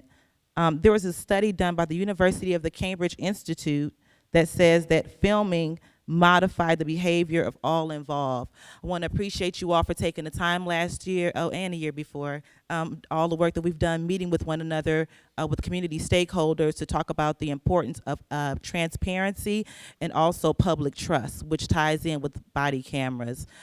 Also, I want to thank you for utilizing and the recommendations from the 21st Century Policing Program, which again, that was stated by our president from the highest office in the land.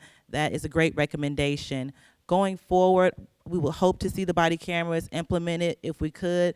Just under 4 years would be wonderful, but any way that we can move forward to be a voice for the community and also have that transparency and build community trust is definitely a plus. I would be remiss being a school board member up here to thank you as well for the funding for the after-school programs, which are critical to our students, additionally with summer rapidly approaching. Again, I do approve the budget. I am in favor of the budget. We would also like to see those cameras implemented as soon as possible. Thank you for your time. Thank you very much, Ms. Poe. Joanne Scott Woods is next, followed by Carol Coles Henry. And I don't have a card, but you're standing there, so our former council member, former Vice Mayor Calvin Good will go after Carol Coles Henry. Okay, I'm Joanne Scott Woods. This is a sad world we citizens of Phoenix inhabit.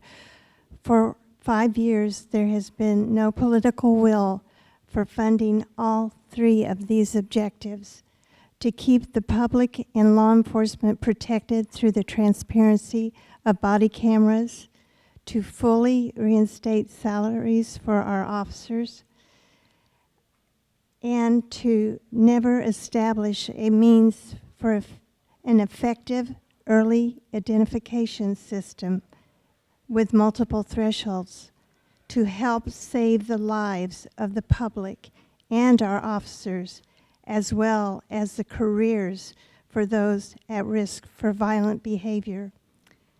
In sum, we don't have enough for $11 million for body cams this year, and a given equitable amount for salary reinstatement, and a $1 million cost a year to maintain a data-driven early intervention system.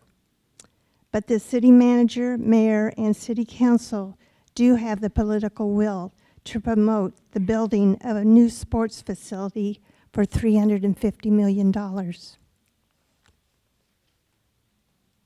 you very much, Ms. Joanne Scott Woods, Carol Coles Henry, followed by Councilmember Good, followed by Mel Hanna. Greetings, Mayor Stanton, Vice Mayor Gallego, City Council, City Manager Zerker, and all of you. I request your support to take action on the proposed City Manager's budget for 2016-2017, especially also in the areas of body-worn cameras. I'm a District 8 resident and also a Phoenix City retiree. I also serve on the National Coalition of 100 Black Women Phoenix Metropolitan Chapter Civic Engagement Committee, and many of our members are here today. Recently, I co-chaired with Julian Nabozny the City Manager's Community Police Trust Initiative. I'm joined today by former Vice Mayor and City Councilman Good, who also may be in support of my comments. I'd like to commend City Manager Zerker and his team for the vision and dedication to establishing a roadmap for the next 5 to 10 years for the 6th largest city in the country in areas of trust, accountability, and transparency between the Phoenix Police Department and the diverse community that it serves. Our Community Police Trust Initiative Committee provided 17 recommendations in many areas, and one key area that relates specifically to the topic of body-worn cameras in the police department. In the police department's efforts, there are 5 pillars in this 21st Century Policing Report, and Pillar 3 specifically addresses the area of technology and social media. This report outlines best practices and offers recommendations on how policing practices can promote effective crime reduction while building public trust. I'm requesting your continued leadership and support for advancing the Phoenix Police Department's body-worn camera program within the proposed 3-year timeline as outlined in the original trial budget. Body-worn cameras protect officers and the community. I also request that you continue full implementation of this program through funding it with the necessary resources. While I support the call for more officers, I'm mindful of our city's historical opportunities and challenges in police-community relations that require us to continue to be transparent, strategic, collaborative, and deliberate in funding, policy development, and programmatic efforts related to body-worn cameras. I believe that this request is reasonable and worthy of your consideration, as Phoenix has a more than 2-year history in its pilot program in the Maryvale area and working with ASU. This is an opportunity for the City of Phoenix to be aggressive in rolling out its phased-in program, in light with cities such as Philadelphia and San Antonio who've made similar financial considerations based on financial limitations. However, they found the necessary resources to prioritize their body-worn camera program because they know the importance to their police department and the community that they serve. During my more than 30-year career with the City of Phoenix, I am consistently reminded of our cutting-edge organizational philosophy and commitment to being a best practices and forward-thinking organization on key policy and administrative initiatives that strengthen the city and community stakeholder relationships. This dedicated partnership and vision between the mayor, council, city manager, staff, and the community always produced historically significant results when we operated with the philosophy we're all on the same team. The Phoenix Body-Worn Camera Program is one such initiative where the city has to use its collective vision and funding and sweat equity to make the city's program the national poster child for the country. Thank you for your time and support. Thank you very much, Ms. Carol Coles-Henry. Councilman Good. Thank you very much. Those of you who remember me, I served 22 years on the Phoenix City Council, 2 years as vice mayor, and 2 weeks as mayor of this great city. You know that I never did a lot of talking, so I'm in favor of body cameras, and I say to all of you who will vote, certainly I hope you keep it in the budget. And I never talked a lot, so all I want you to do is action rather than continued speech. Thank you. Thank you, Cal. All right, thank you, Councilman Good. Mel Hanna, followed by Darren's White, followed by Talanya Adams. Good afternoon, Mayor and City Council folks. My name is Mel Hanna. I am here today to support. It's one of those situations where everything's been said, but not everyone has had a chance to say it. So I'm going to just not repeat everything that's been said. In support of the city manager's budget and particular recommendation on item 7 to approve the 3 to 5 year program for the body cams. If you wanted to retain any rationale, if you need it, I think the 4 statements that were earlier shared by Pastor Stewart, those 4 items, certainly exhibit the rationale in terms of why they're important. I am here today representing I'm vice chairman of an organization called the Arizona Commission on African American Affairs. It's a governor-appointed body. We go around the state. We have forums, particularly in the minority and low-income parts of the community.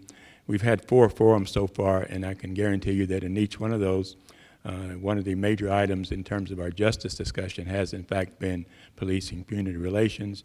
And in that context, the body cams have always been seen as a positive force on how to improve and enhance that community police relation.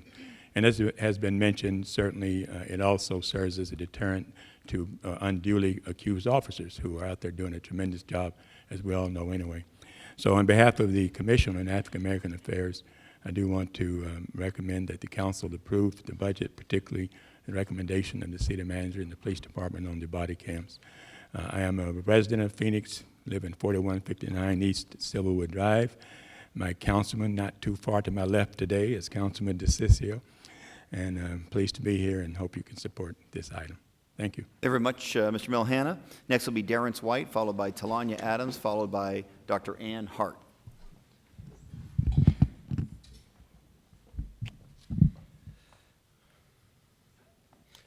Good afternoon, Mayor Stanton and Phoenix City Council members. I am D.B. White, the current governing board school president of the Balt School District here in Phoenix, East Phoenix. My words represent the children in my community as well as youth throughout the city of Phoenix. I'm speaking in reference to body cameras on police officers. Prior to my tenure on the school board, I also worked for nearly a decade as a Child Protective Service agent for the state of Arizona. It was in that position where I noticed, working with hundreds of youth, a communication gap between police officers and some of the children that they serve to protect. The communication gap can seemingly lead to serious safety issues, as seen many times recently in the media, and therefore a plausible mistrust between children and police officers who are there to protect them.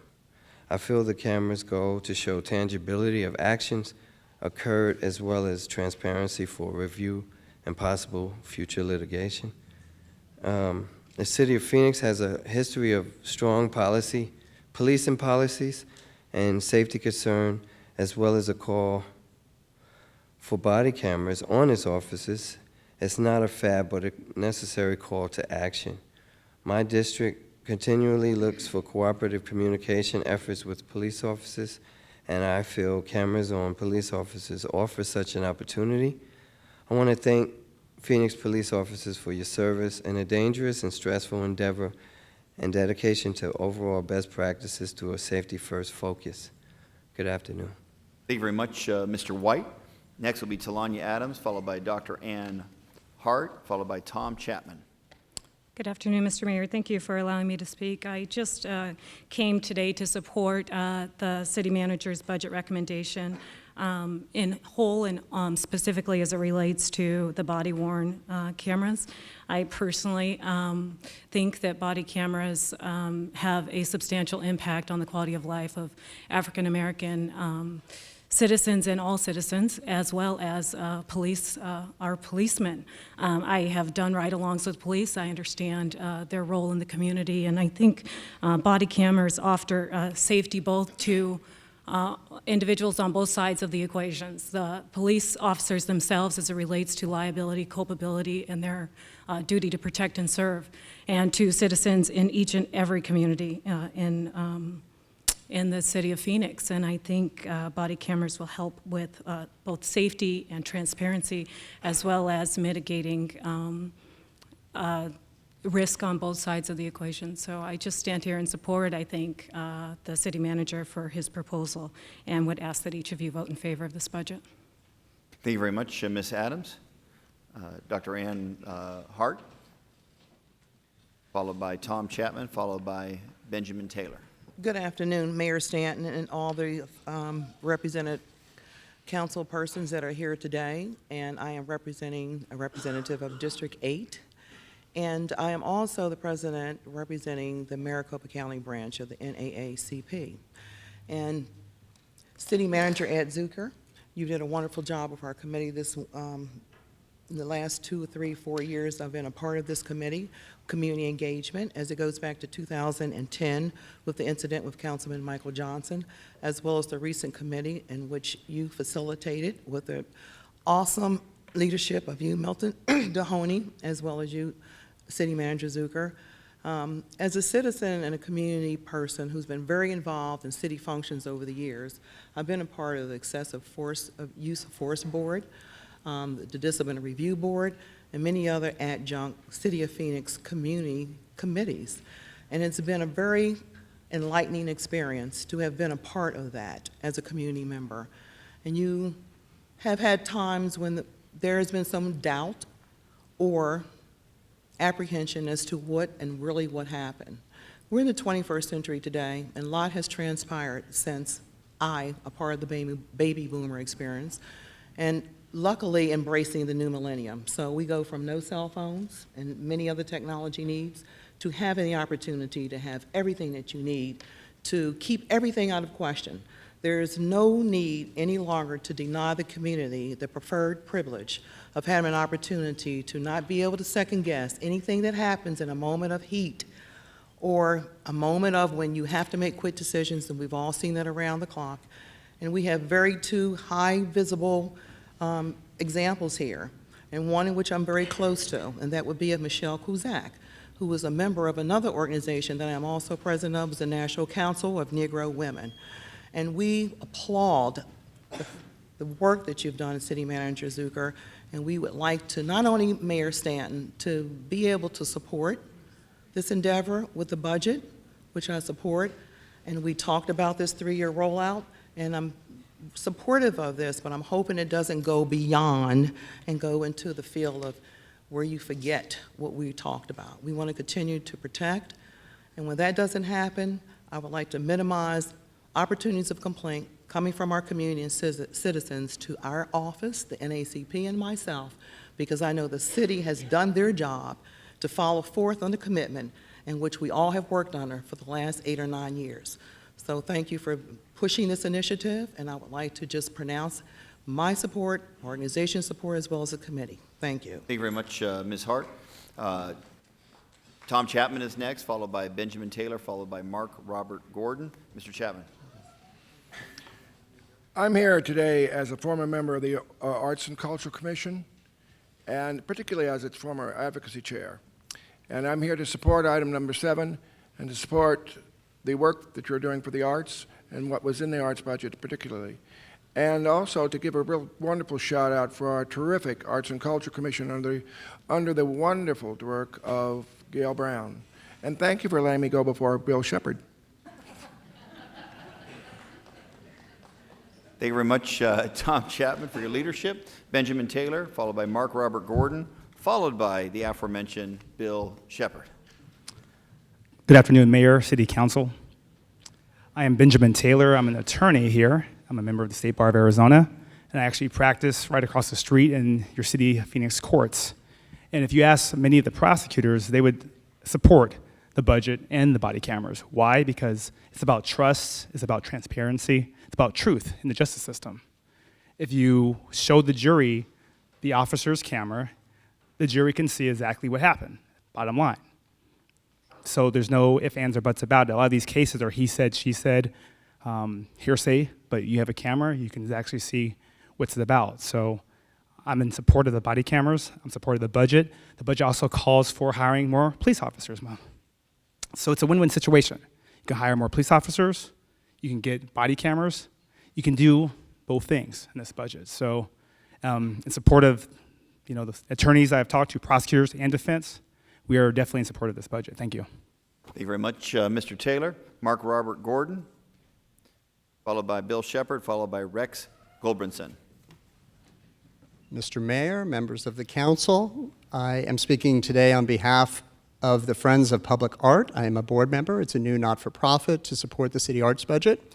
And I am here to say that we are greatly appreciative of the budget that has been proposed for both the grants program and the maintenance and restoration program. And I want to just comment ever so briefly on maintenance that it is important when you own something to maintain it. Otherwise, it does not maintain its condition, and there's no value to it when you lose or depreciate its value. So it's imperative that we take responsibility for what it is that we own. We have an award-winning art collection in this city. We've gotten some renown for it. We want to increase that renown and heighten the value and the quality of life in our city by showing the value of arts in our city. And to do that, we need to maintain what we own, just like we maintain and repair homes that we own. We need to maintain our property as a city, which is our art collection. So we appreciate the budget that's been proposed, and we hope that we will continue the path to valuing the arts in this community in the future. Thank you. Thank you very much, Mr. Gordon. Mr. Bill Shepard, followed by Rex Goldbrinson. Mayor Stanton, members of the council, my name is Bill Shepard, 77 East Missouri, District 4. I'm here in support of the manager's budget, particularly as it relates to the arts.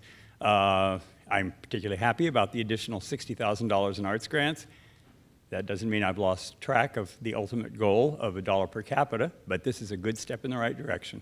And I'm very, very pleased with the $25,000 increase in the amount to maintain our public art. I'm the vice chair of Friends of Public Art, and my own personal goal this year is to urge with my fellow friends that we fundraise in the private sector at least enough, well, not enough money to match that 25,000, but enough money to double it.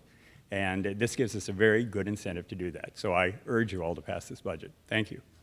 Thank you very much, Mr. Shepard, for your testimony and your longstanding leadership on behalf of the arts. Mr. Rex Gulbranson, followed by Barry McCain, followed by Charlene Tarver. Mayor and council members, I am Rex Gulbranson. I live in District 4. I'm a former member of the Arts and Culture Commission. I'm also a former chair of the Grants Committee for the Arts and Culture Commission.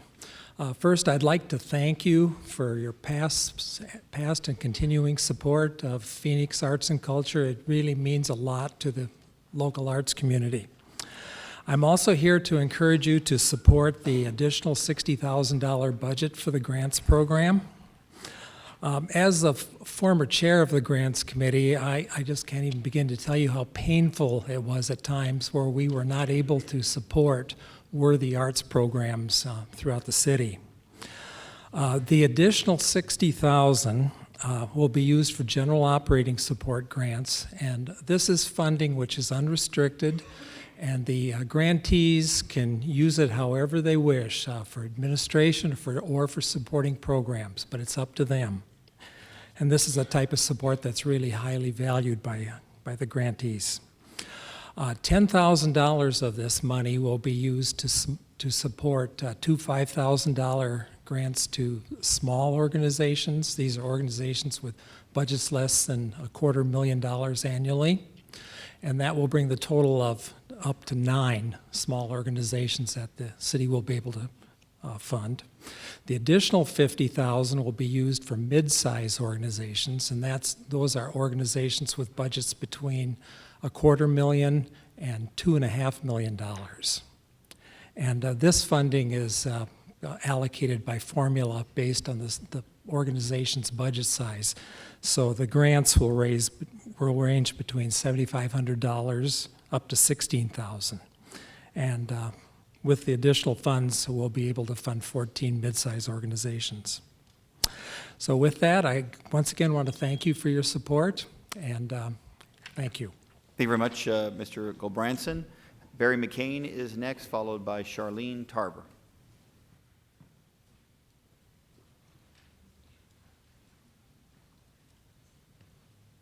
Good afternoon, Mayor Stanton, City Councils. I'm going to try to do this without getting emotional. I appreciate what Reverend Walton spoke about Black Lives Matter and that all lives matter. I believe in common sense policies save lives, just like our officers do. I also know that what has already worked at Maricopa is body cameras. It's saved a lot of heartache, money, and lives. I stand before you today as a dad and a granddad. I'm very proud to say both my kids are educators. My baby is a professor at Grand Canyon University. I'm the only one that looks like my mom, who's from Louisiana, and my kids, my grandkids, we all look black but me. I look like my mom. She's the one that's black. These body cameras will protect the whole community. And you can talk all the numbers you want. You can talk all about what you know, what save a life, and believe me, then we got something to talk about. And I'm very excited about this, the opportunity. It does work in Maricopa for everyone, but we won't have a society if we don't protect our lives. Thank you. Thank you very much, Mr. McCain. How about next will be Charlene Tarver. Ms. Tarver.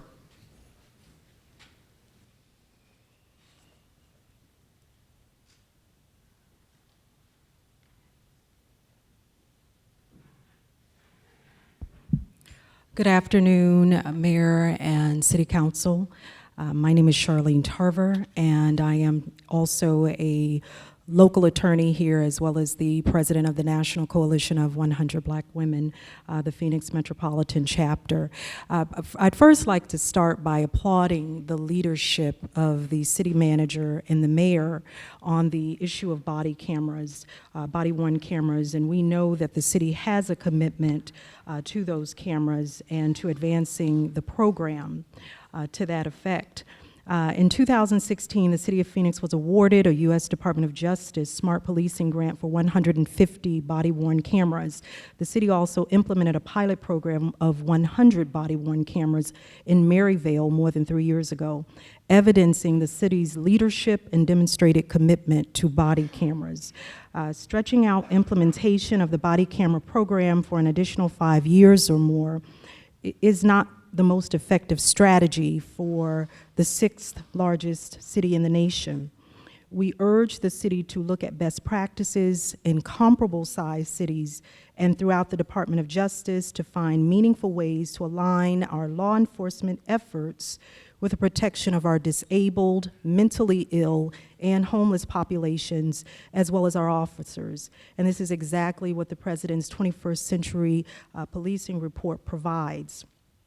An increasing number of police departments are using body-worn cameras to assist in evidence collection, enhance agency transparency, aid in investigation and resolution of police-involved complaints, provide de-escalation of force and cultural training, and reduce police-involved fatalities.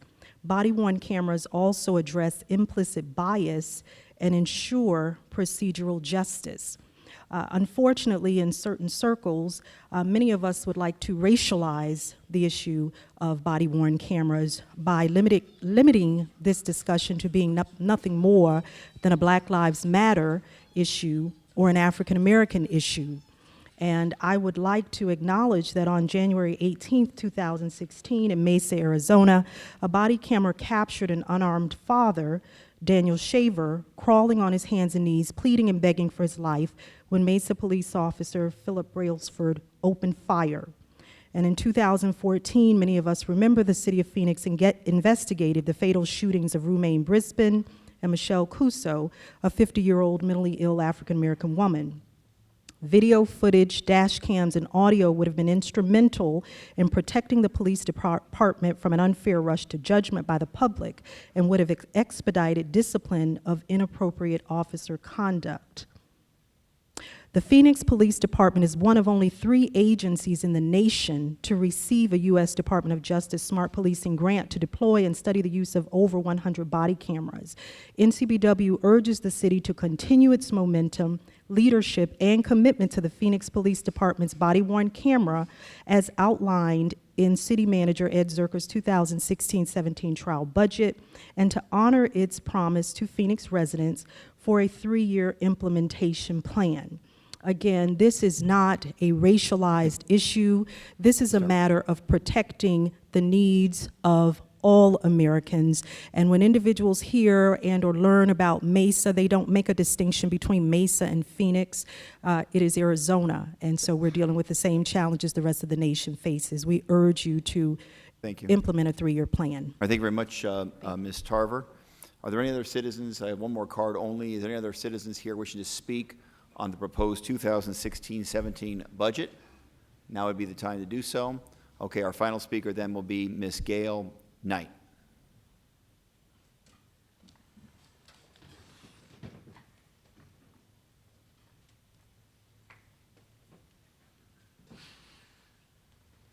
Good afternoon, Mayor, Vice Mayor, and City Council, and City Manager Zuercher. I attended your last meeting, and again, I urged and requested and hoped that this measure in the budget would be considered and passed. We have been talking about this, as Dr. Hart mentioned earlier, since the Community Engagement Committee that was comprised of the population of the city of Phoenix. It wasn't just African Americans, it was all of us who live in the city of Phoenix.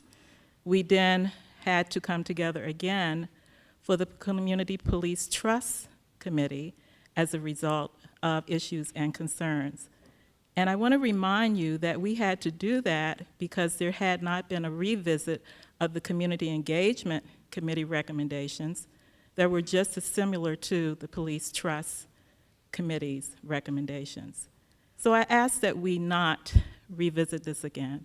I would like for this to be the last time that I come forward to ask you about this.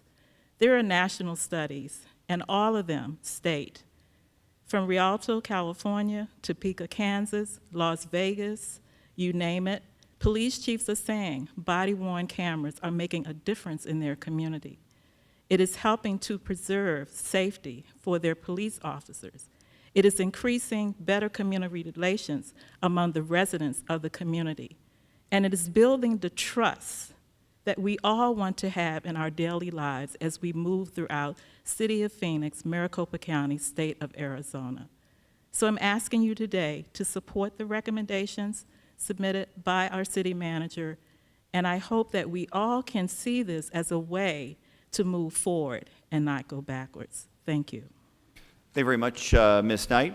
Not wishing to speak, but in favor of the proposed 2016-17 city manager budget. Proposed budget is Caroline Bristow Chapman, as well as United Phoenix Firefighters and Phoenix Law Enforcement Association. All right, that's all the public testimony we have on this particular item. As I stated earlier, after hearing the proposed budget, after hearing from the public, we would now turn to members of the council and see if, first off, there is a motion that we may want to put on the table, and then we can have discussion and/or questions therefrom. So I'll now turn to members of the council to see if there is a motion. Councilman Williams. Thank you, Mayor. This has been a very open process. I know the people in District 1 turned out, we had good numbers. I think it was very interesting. Since then, we've had breakfast, we've had coffee with the cops, and this has come up at every single meeting we've been at. I only had 2 people tell me they didn't support the budget. The other 100 plus have all said they do support what's in the budget, including the body cams, reinstating all the employees' wages, and they feel very strongly that although they don't like to see taxes raised, they fully understand that government is not free, and if you want good service, you have to pay for it. And they think the most reasonable is your plan. And so therefore I move to approve the 2016-17 city manager's proposed budget, which provides a balanced budget, improves city services, and advances the hiring of police officers and firefighters. All right, so the motion is in favor of the city manager proposed 2016 City of Phoenix budget. Do we have a second? Second. We have a motion. We have a second. Now I'll turn to members of the council for comments. Councilman Waring, did you want to jump in and have a comment? Thank you, I did. For the city manager, so the tax increase is built into the budget. To explain this, so the budget assumes that our debt service requirement is covered by resources. I'm assuming that it is the property tax. That allows the $60 million surplus to be used for the things illuminated in the budget. So, yes. Well, Mayor, I guess I'd maybe say it another way.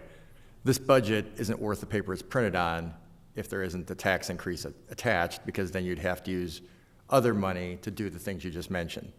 If the $37 million needed for debt service is not covered through some other source, and we would have to go back into this, yes, it would require that action.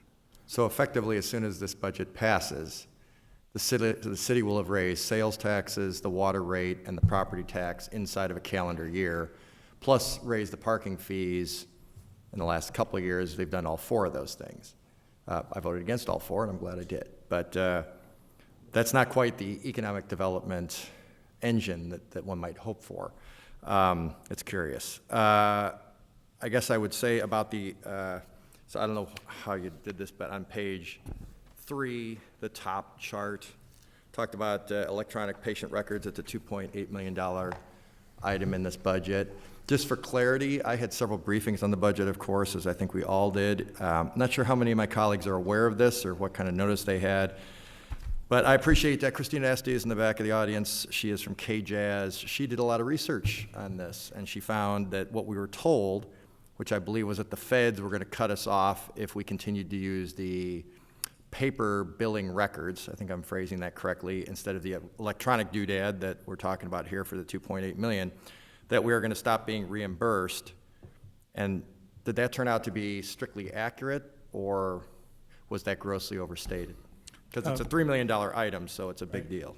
Mayor and Councilman Waring, actually on page 2 of the council report submitted by Mr. Barton, in the middle of the page, we clarified that based on our conversation with you and some further clarification from Fire, that next year major insurance carriers, including Medicare and Medicaid, will begin withholding payment and charging providers for not having an electronic billing system.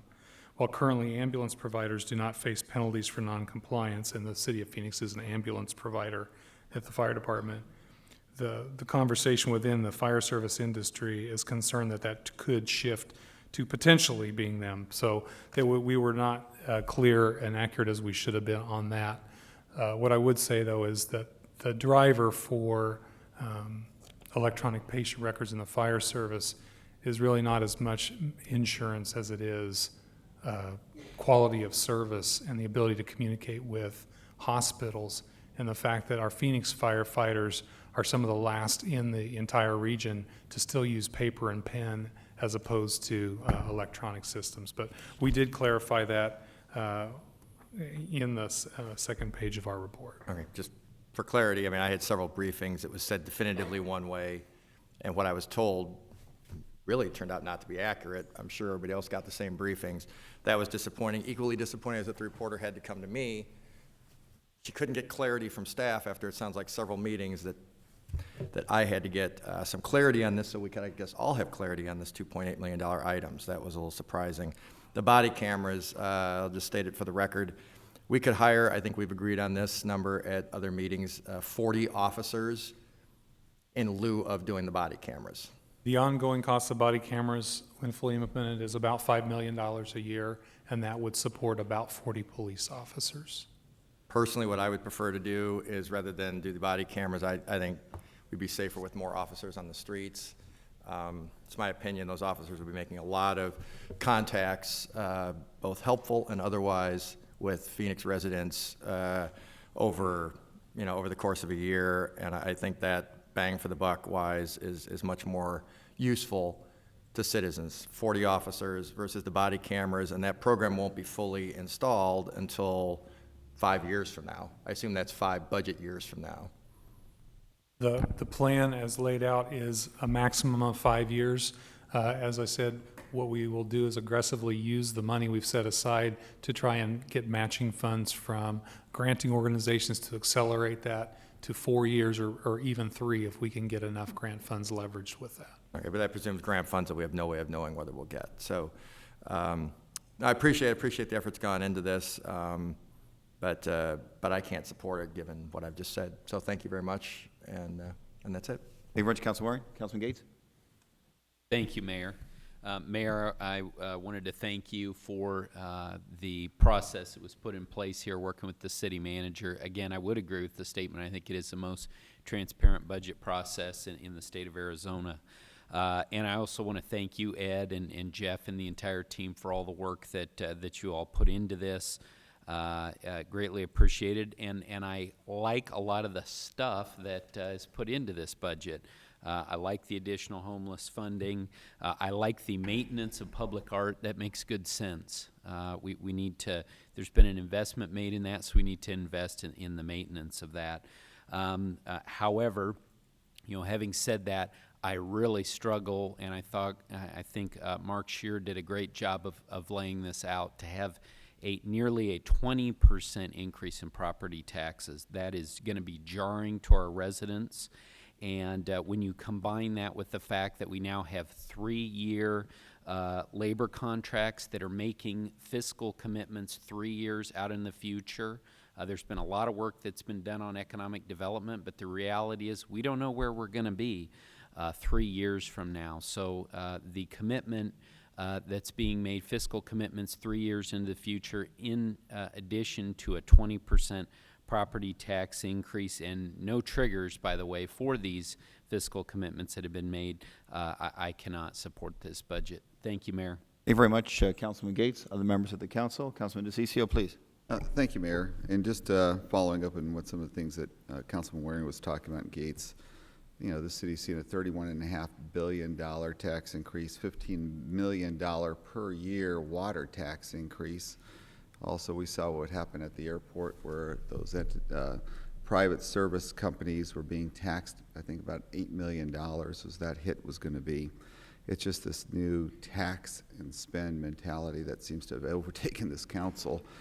But I want to focus on a couple things. One, I want to talk about the body cameras. I mean, what I've heard from the public is that they would rather see more police officers on the street or even give them better pay in lieu of the $5.4 million. The other part of it deals with the fact that if you look at it, it adds another approximate 40 non-police officers rather than, and I don't know how you can get to that level where you have to hire 40 individuals, all with pensions, all with extra costs, and this is just a one-year expense is what you're looking at. And then you got to remember, every time we hire somebody, you're now hired them for life. I mean, literally, you know, once they committed to the city of Phoenix, they're in the pension system, you take care of them for the rest of their lives. And I can get into what those numbers are, but not for this discussion here. I want to focus, if I could, on the property tax. And normally I cover with staff ahead of time some of my questions, but I just got some of this information a little later because I've had some questions about that. So if I could, I'm just going to ask some questions related to that. The bonds that we're talking about, have they been issued already? Go ahead, Denise. Yes, Mayor, City Council, the bonds have been issued. So in relation to the bonds that have already been issued then, is there any way for the financial companies to raise their rates at all on those bonds that have already been issued? They're already fixed, right? Mayor, City Council, we can do refinancings on those bonds, so we can actually hopefully lower the debt service, and that's what we've assumed in this forecast. And what I want to do is I want to focus on that $116 million. I mean, that's in reserve. There was a law passed in 2013. Are we familiar with that? That talks about not taxing more than you need, basically. And I just got a letter from Arizona Tax Research basically saying that that $116 million is contrary to state law. When you read it, it says the annual levy for both principal and interest payment, I'm cutting it short, shall not exceed the net amount necessary to make the annual payment. So the $116 million that's in reserve, is it legal?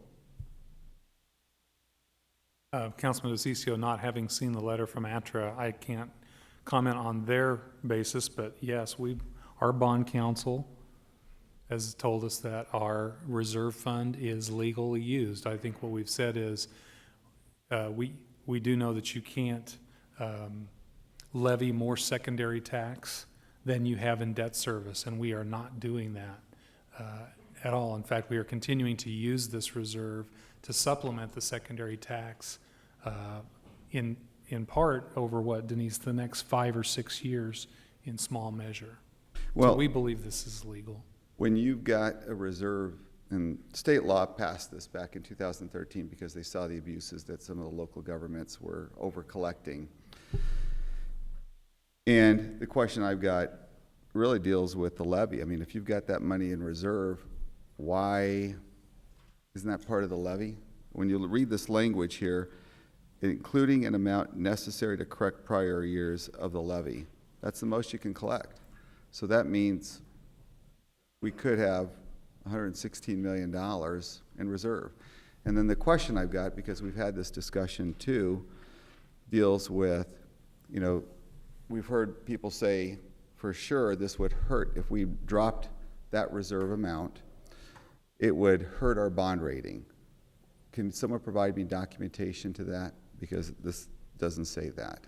I'll ask our chief financial officer to talk about it, and really it's based on the commitments that have been made about our reserve levels. So Denise? Yes, Mayor, City Council, the rating agencies always are looking at how much reserves we have to support our bonds. And so this reserve is important to support that debt. And the $75 million fund balances is necessary for that.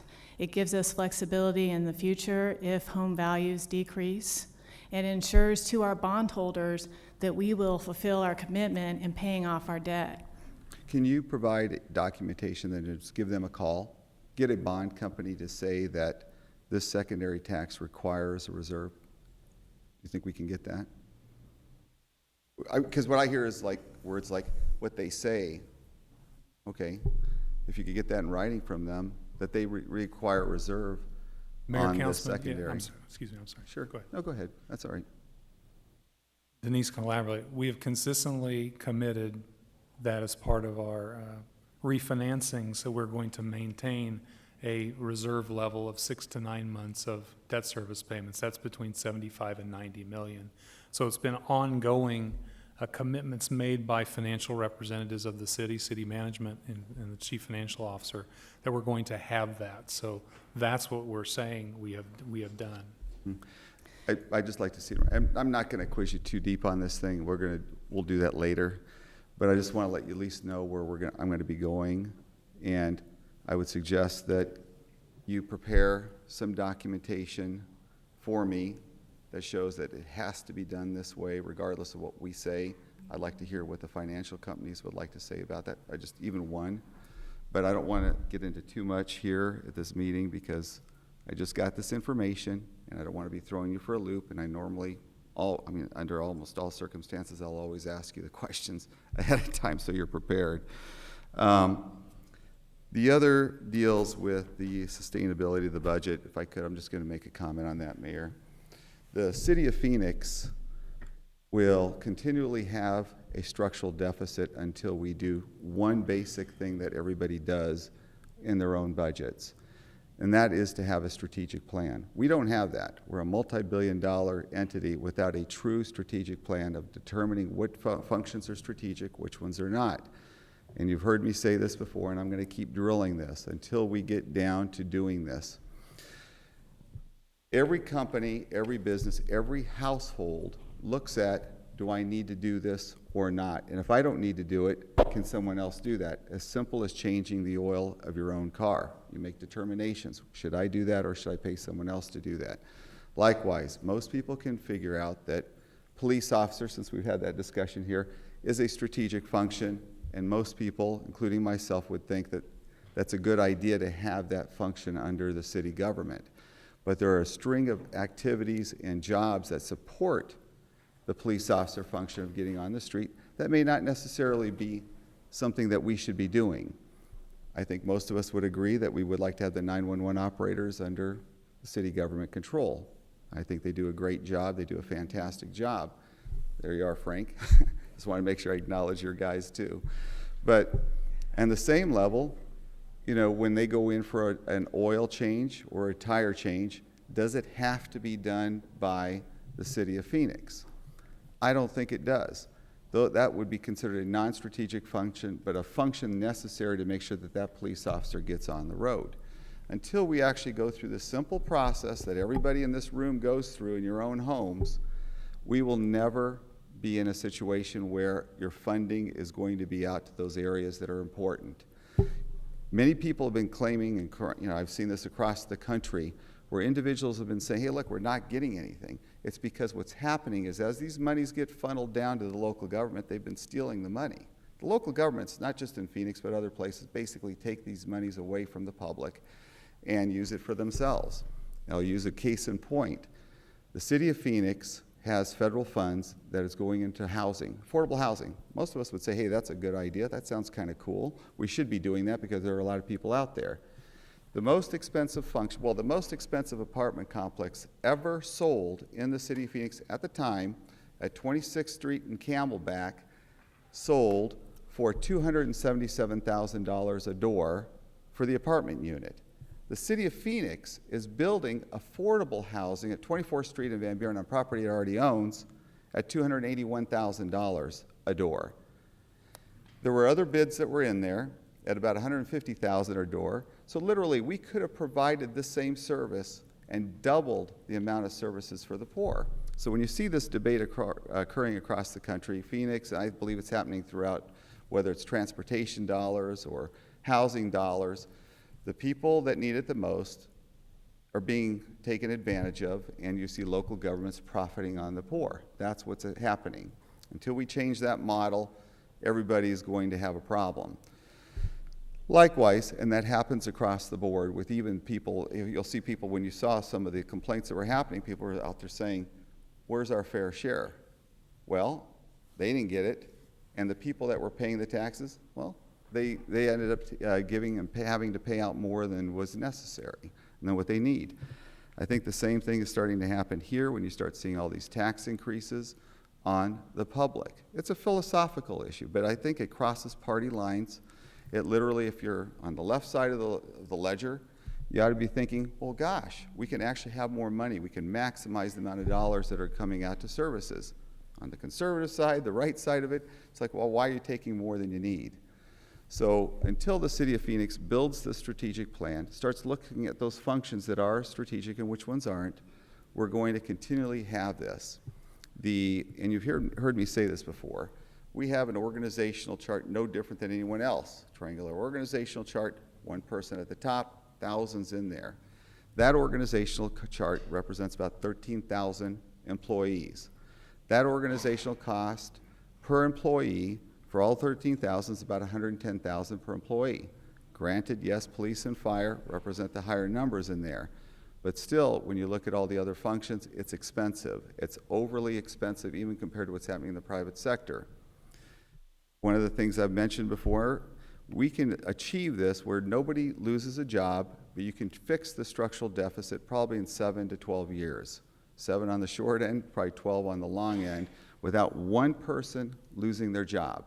One person. I'd even be willing to give in on that. I think it should be done faster, but it could be done over a 7 to 12 year period where you end up looking at what those strategic functions are. Make the determination, is this something that this large, expensive organization ought to be doing, or should it be done by another entity that's less expensive and can deliver the same level of service?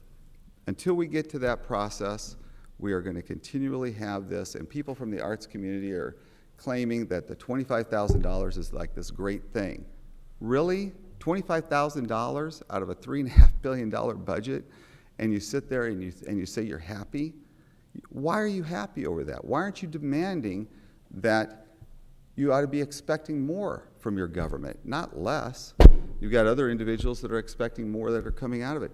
Your expectations as a public is so much less than what you ought to be having for the government that's supposed to be representing you. You should have a lot higher expectations. I'm not going to be voting for this budget until we fix it. Thank you, Mayor. Thank you very much, Councilman DeCiccio. Councilman Nowakowski. Thank you, Mayor. You know, I've been to 5 of these budget hearings, and one thing that I kept on hearing was that we needed more police officers. I also heard that we needed to do stuff with our libraries, extend the hours, use the technology to its fullest, that we needed to do something with our youth, and especially build some more youth centers in areas like Levine and areas that don't have any type of youth programs, any YMCAs, any boys clubs, nothing at all. We need to keep young people engaged, especially in the summertime. And then we heard that we needed more programs on arts and the maintenance of arts, and also with the homeless situation that we have, and then the position for the South Mountain 202 freeway. And I'm just really glad that you listened to the individuals and you added this to your proposed budget. One of the things that I didn't hear that much of, except for one of the budget hearings I went to, is the whole body cameras. And I'm very supportive of body cameras, but I have a couple concerns. Number one is that 145 officers, that was something that already in the pipeline prior to the conversation of the body cameras. That's not an additional 145. That was something that was already budgeted prior, right? The hiring plan that the council approved set out that in 16-17 there would be 145, but by approving this budget, we're authorizing the expenditure of the money to do that. Okay. And then, so I just want to make it very clear, it's not an additional 145 that we already had planned for. The other thing that I'm concerned about is that our police officers are mentally and physically exhausted. I mean, I'm hearing stories out there that people are working overtime and double shifts, and it's just that they're exhausted and need some backup. We really need to figure out a way. We have more officers retiring than we're hiring. And I think that we're going to end up being in a situation where we're going to have to look at ways of recruiting more police officers. Saying all that, I believe the body cameras will be a good tool for the safety of our officers and also for the residents. But I want to make sure, we already had this program in place, a pilot program in Maryville for 3 years. Do we have any guidelines? Do we have a policy for the city of Phoenix? I don't think so. I haven't heard of anything. Chief, I don't know if Chief Yonder already, he was sitting there, I think he might have taken off. But I want to make sure that if we're going to allocate such a large number of funds to go into body cameras, that we have some type of a policy or a guideline for our police officers to use them. I don't want to come back a year from now and saying, you know what, we didn't purchase all those body cameras because we couldn't use them, or that we didn't use them appropriately, or the community is going to come back here and say, you know what, why didn't you go out there and purchase those cameras that you said? So I want to make sure that there's some type of benchmarks, and especially when it comes to policies and procedures for our police officers. I just don't want to be in the same situation as we are today. The other thing is that I really think that we need to make sure that if we're going to promise our community stuff, that we come through with it. I'm still waiting for that trainer for our police officers that's culturally sensitive training.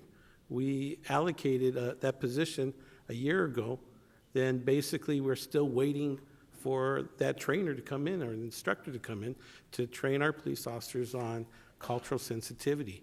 So if we're going to make a commitment, then we need to follow through with it. If we're not going to follow through with it, then we need to let people know that.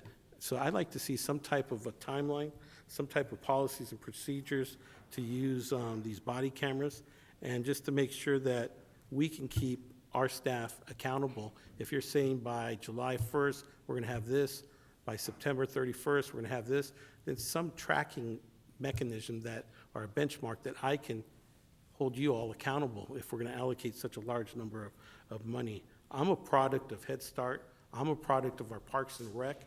I mean, I remember my mom going in sewing classes, and I used to go with her just to the Santa Rosa Community Center. And we don't have those programs anymore.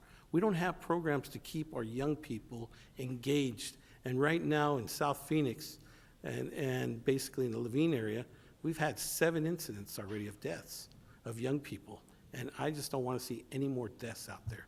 It's not just, it's any youth. And right now the gang activities are really picking up, and I know that Councilmember Gallegos and myself are trying to work with Cesar Chavez High School and the other high schools out in South Phoenix and the Levine area to make sure that we can create some type of partnership between the high schools and our Parks and Rec and our community to keep people engaged during the summertime. And we're going to continue having those conversations. But that's really my main concern, is that if we're going to approve this, that we need to make sure that we look at best practices of other cities, come back with a report, making sure that if we need to purchase, and we had a conversation with the city manager today, do we really need to purchase the equipment, or do we lease it? And this way we can upgrade if there's some new technology coming in. So all those kind of questions I like to have answered, or I like to actually have some type of timeline that we can actually keep you all in line with and basically inform the community, because I don't want to be in this situation where we're coming back and we're getting yelled at because the body cameras aren't in place and that we didn't follow through with what we're committing to. And once again, Jeff, I just really want to thank you for all your hard work. I mean, for your first budget, you did a great job. You found some money there that we didn't know about, and I mean, you made these programs happen. And once again, I want to thank all of our staff and our police officers, firefighters, and everyone that's out there protecting our community and our families and making them safe. So thank you so much to our employees, and congratulations on getting back that 4.2. Thank you very much, Councilman Nowakowski. Vice Mayor? Thank you. Thank you to everyone who participated in our city budget process, including our staff who worked late many nights at no extra compensation. Thank you to I think all of my predecessors in the District 8 seat have engaged in this process, so thank you to them first for their work for our community and for continuing to stay engaged. Had a lot of great advice throughout this process. Thank you to my African American Advisory Council, who weighed in with a particularly strong voice for investing in young people, that they are the future of this city. We have to think long term. We need safe places for them to be, and we need to make sure that we address the crisis that we have with disengaged youth, so this budget does make a good step forward in that particular item. I also think it's very important that we in this budget have investments in air quality. That's something that's important to me. I just had the pleasure of attending a new housing project groundbreaking, or a redevelopment of a housing project groundbreaking in District 7 at Kofelt. The majority of the people who live at that facility, the young people, have asthma. So this is a real problem that affects our community going forward, and I think there are things we can be done to improve that. We also have some policies here at the city that I don't know advance that. For example, I can't tell you how many people complain about parking lot tickets for parking on unimproved parking lots and dust violations.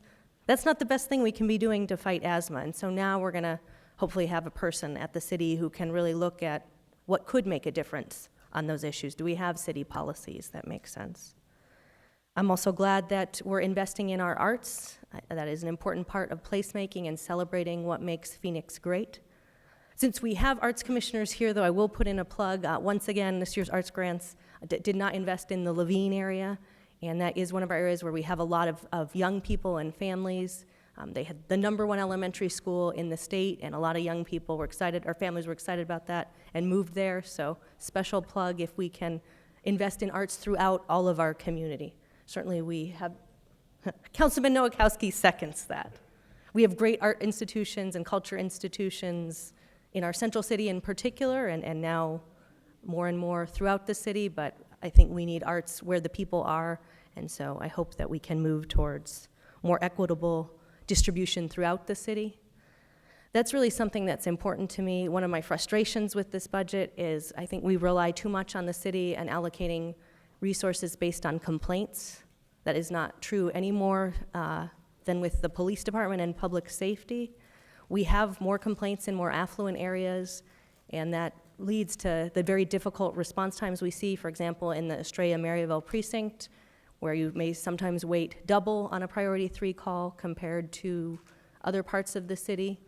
People deserve the same investments throughout the city, and that's a real priority for me. You should get the same service regardless of where you live. We certainly have great successes in the central city to celebrate, but that is not good enough for me, and I hope we can continue to move forward with that. I think body cameras are an important investment in public safety. I understand right now we're in a procurement, and it was surprising to me to see that in 1 second, there's 30 seconds of frames and body cameras, and we have to go 1 frame by 1 frame by 1 frame, manually editing that. I've had the pleasure of speaking with technology companies who tell me that there are solutions to that. So if we do have a positive procurement process, and it turns out that we don't need as many people to sit there manually editing, can we reinvest that money and deploy body cameras more quickly? Question for the city manager. Vice Mayor Gallego, absolutely. If and when technology advances in that way, we want to take advantage of that and put as much money back into the service as possible, yes. Wonderful, because there's technology out there that can, for example, go through and search videos to see how often one person was on the news, or even how often a coffee was advertised. If we can do that, we don't need to be going manually frame by frame by frame. I really think there's great technology companies and entrepreneurs who can help us solve that problem. I'm not against jobs, but I don't want body camera to be a jobs program. To me, it's about safety and deploying those assets. And so the more we can do that and the less we can do frame by frame. Thank you to the people who are doing that. That sounds like difficult, tedious labor. So it's a real investment in our community to the people with those jobs. So the proposal today talks about property tax, but the way it's posted, if the city should decide that there was a different revenue option that made more sense. This is not the vote to raise property tax. That vote occurs in July. Vice Mayor Gallego, yes, that's correct. The property tax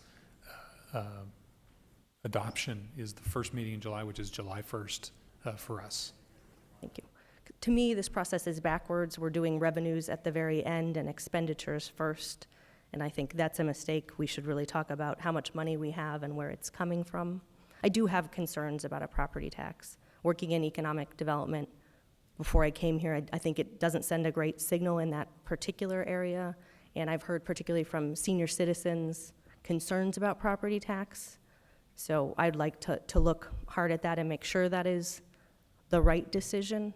I think there are other options on the table, and those of you who attend these meetings regularly know that there are expenditures that we have as a city that I think we have opportunities to improve on. For example, we keep seeing jail costs rise year after year after year from the county, and we're talking millions of dollars that keep accumulating. I think we can manage that more effectively, whether it be what we do pre-trial or really looking around and saying, can we partner with neighboring communities like the Gila River Indian community to reduce those costs? This competition can save efficiencies, and I've heard from staff there's nothing we can do, but I guess I just don't agree on those issues. I really think we need to look long and hard and be very responsible on the expenditure side.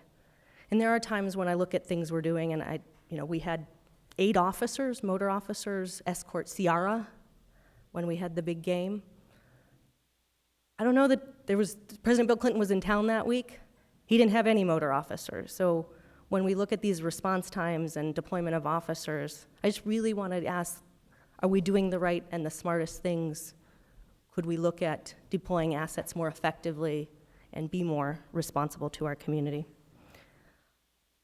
This won't be popular, but I also don't think that we need to pay for all the assets for our region. We're doing great things in leading the way on homelessness, but if this budget passes, we're going to be looking at spending the same amount, closer to statewide levels of spending on homelessness, what we're doing in the city of Phoenix, and we cannot solve all of the region's assets, so I think the state needs to step up, and county government as well. I look at the arena, and people from all over our community benefit from that.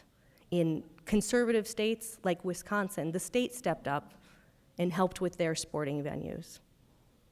I don't think the city of Phoenix taxpayers need to lead the way, and so that's money that I think we can look at investing elsewhere. I know that's not going to be popular with everyone, but when I look at whether I'd rather see a new community center in Levine or a new arena paid for just by City of Phoenix taxpayers, I would rather see a new community center in Levine, and it's much, much less expensive.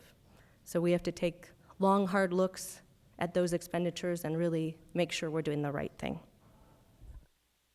Thank you very much, Vice Mayor. Other members of the council, comments on the motion? Councilman Pastor, please. So I agree with everything Councilman Gallego has stated in the sense of doing the research and finding different avenues. I believe that many of us are in a situation where it's just, let's look and cover everything before we move forward in the July 1 vote. One of my questions is regarding, one of the things is the parking meters. I do understand that the ASU president and the ASU students on the dynamics of the meters. Could we please relook at that if this budget is allocated? I believe we are looking to expand our meters in that area, and so I believe that when we discussed it, we had said we will take a look at, we will reanalyze it and take a look at where we're at and what are the needs are in that area. So those are one of the items. And then one of the comments was about response times. Everybody, that is an issue within our community about response times and getting to officers to those response times. As stated certain areas are good at it and other areas are taking longer, and we really need to look at that. I believe we feel that across all our districts. There are certain parts of the district where response times are good, and then there are certain parts of my district that they need to be better and need to be more vigilant. So that is a common statement. I do believe body cameras can happen, do help assist the police officers also on certain, I want to say cases, but certain calls, and do help unveil some of the things that have happened during the call. One of the items about body cameras, though, is, as Councilman Nowakowski had stated, what if and when this budget passes, and if body cameras is part of it, what would the rollout be? What would it look like? And how would you communicate? Really, my key is really how are you going to communicate to the community and keep them engaged in this whole process and have an understanding of it. And so those are some of the I'm just reflecting back on some of the comments. And regarding youth programming it does happen. We are working to push more of programming happening.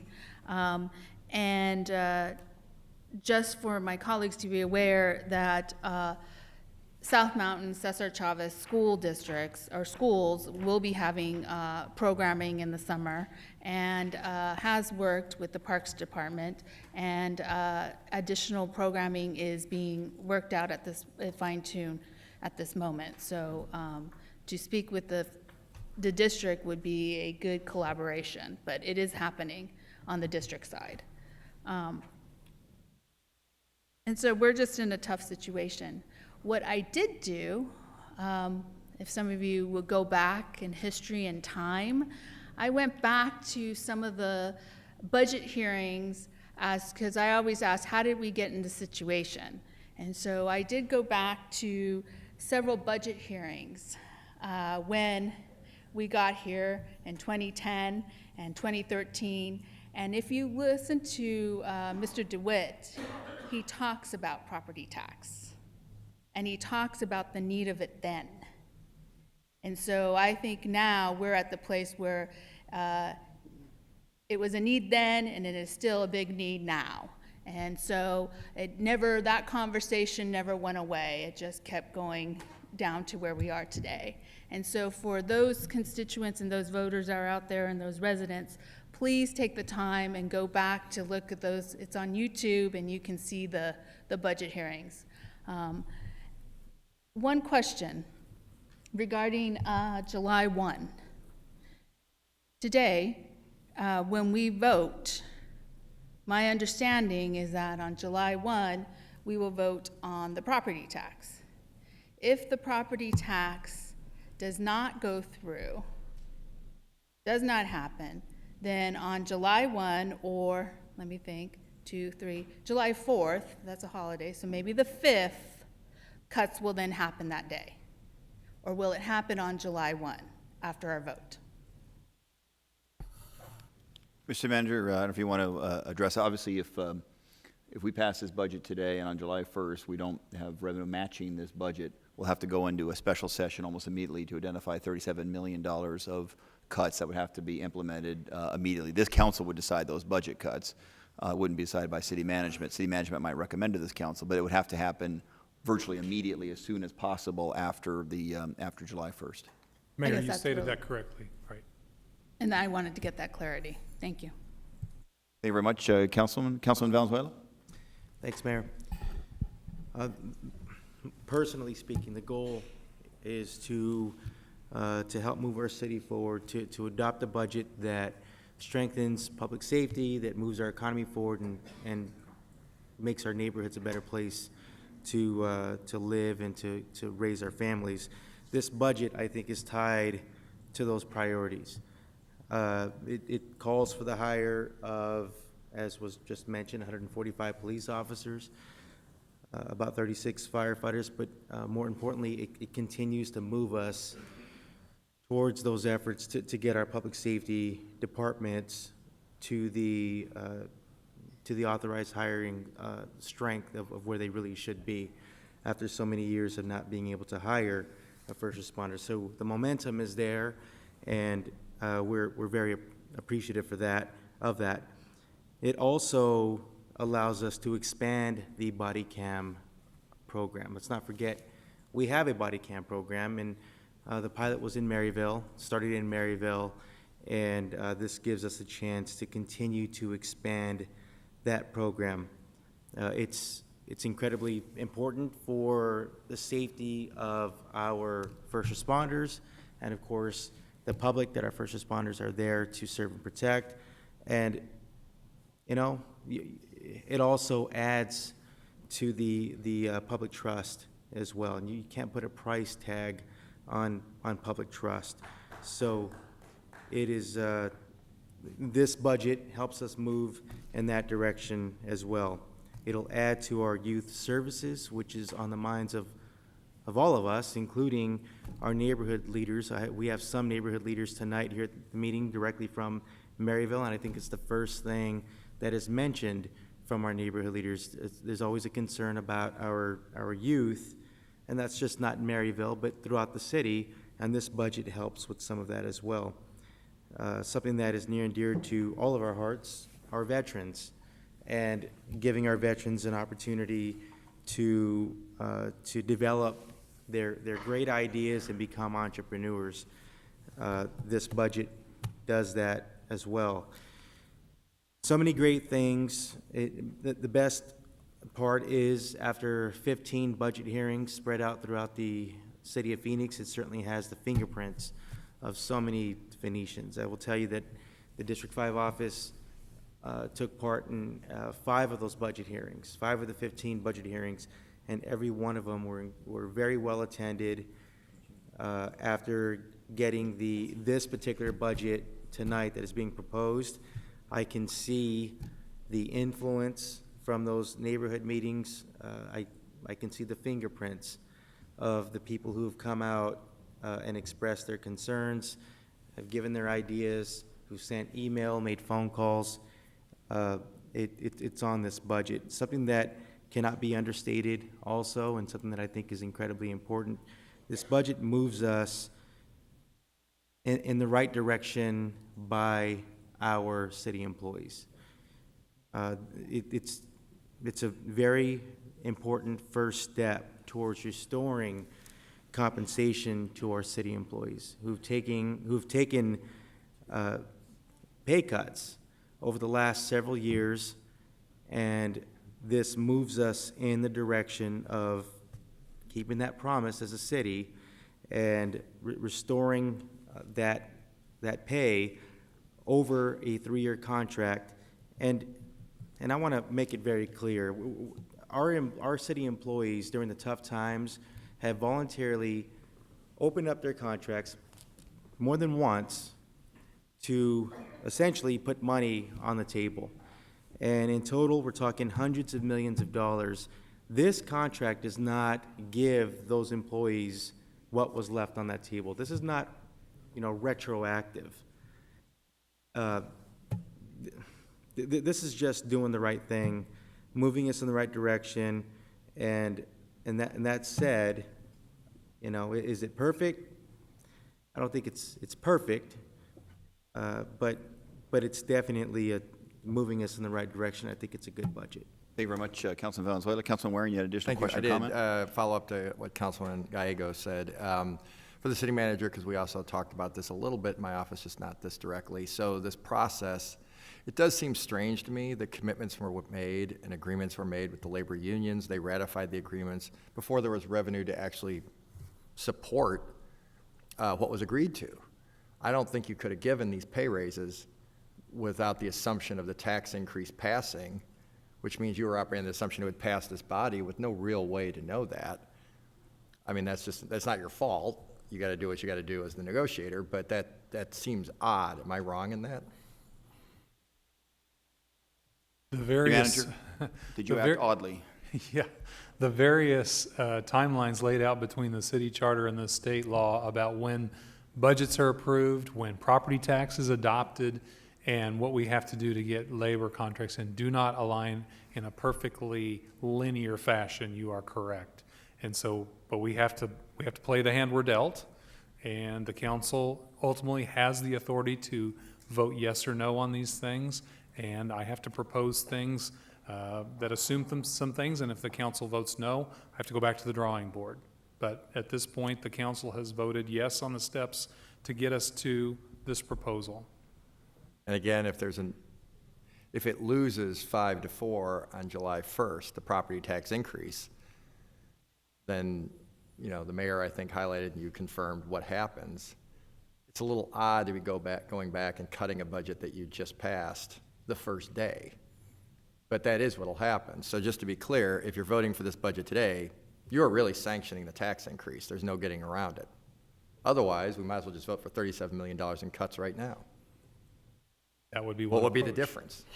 They Well, both go into effect July 1st. That was option 5. That option was not endorsed by any significant number of people, and so what was proposed was basically option 1, which says that the debt service that the chief financial officers identified we need to take care of, which Councilman Pastor mentioned has been brought up, that has to be addressed. When that's addressed, that leaves us resources in the budget, and that budget is laid out here. So yes, we are saying we are moving forward with some revenue to address the $37 million debt service. And the property tax is what my proposal is.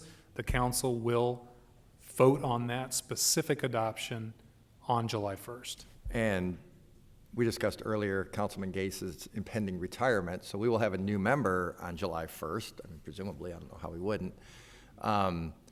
It will be a curiosity if anybody votes for this budget today, then votes no on the tax increase, and then that person, I guess, supports the tax increase because they weren't here to have any of this discussion. But we'll see how it plays out. Thank you. Thank you very much, Councilman. Additional questions? Councilman DeCiccio, additional comment or question? Yeah, just a couple of really quick ones. I just want to make sure I bring a little bit more clarity.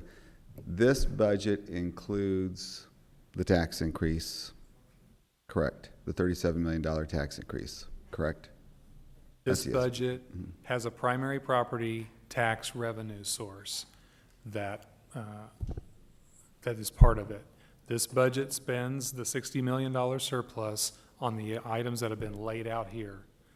This budget assumes that the $37 million that the chief financial officer has identified that we need to pay our debt is taken care of without using that $60 million, that it's taken care of in a way that gives us an ongoing stable financial source.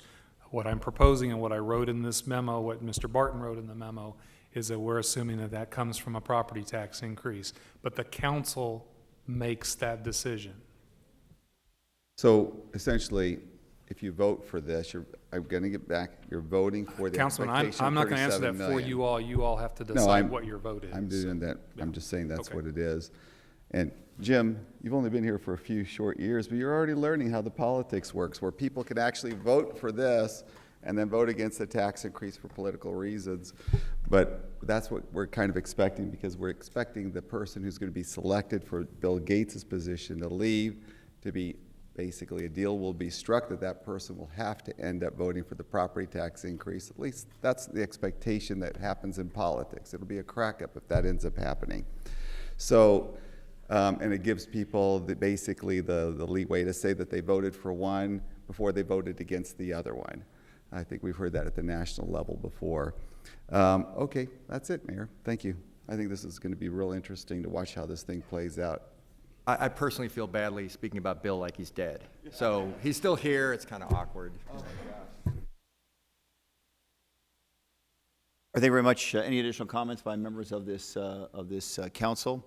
I will be supporting the motion. I believe this budget is a fiscally responsible, balanced budget. It does reserve an appropriate amount of money in the capital fund, as was discussed earlier. It actually has a record reserve in our general fund budget, which the credit agencies are demanding if the city of Phoenix wants to maintain its highest credit rating of any of the largest city in the United States of America, and if we ever want to move back to a AAA credit rating, which is a goal of this city. As was mentioned, This budget, if passed by this council, will be credit positive for the city of Phoenix. This is a budget that is strong on youth programs, particularly disconnected youth. It's strong to support our veterans, particularly veteran entrepreneurship. It supports our libraries. Obviously, our leaders in the arts community are here to show support for how strong it does supports the arts community. But most importantly, this is a budget that is strong on public safety. It does restore the compensation for our police officers and firefighters that they sacrificed over so many years during the worst of our budget times. It does support our firefighters by providing electronic public records so they can provide more efficient public safety services for the people of the city of Phoenix. So Chief Cockburn, I'm glad, maybe she had to leave, but the chief was here for much of the meeting. Help is on the way in terms of making the lives of the firefighters that you leave just a little bit easier with the electronic records. It does support our police officers understanding what an incredibly difficult job they do by having professionals, mental health professionals, to be there to support our officers, to better understand what they deal with, including PTSD that it can be created on the job as a Phoenix police officer. That mental health professional working with our officers day to day will make us a better, stronger Phoenix Police Department. This budget continues the very strong public safety hiring plan that will bring us hundreds, has brought us already hundreds, will continue to bring us hundreds of new officers. We struggle to be able to keep up with the hiring of the officers that we have already budgeted for. But we're going to continue to have a strong budget in terms of hiring hundreds of new police officers. And this budget does set the plan in place to make sure that every single patrol officer in the city of Phoenix will have a body-worn camera. Body-worn cameras make it safer for police officers on the street, safer for the community, and builds community trust. That will make us a better, stronger, safer Phoenix Police Department. And I do plan to support today's budget proposal. With that, roll call. DeCiccio. Gates. No. Nowakowski.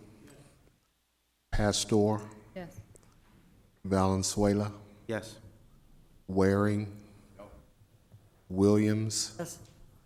Gallego. Yes. Mayor Stanton. Yes, the vote, the budget passes on a 6-3 vote of the City Council.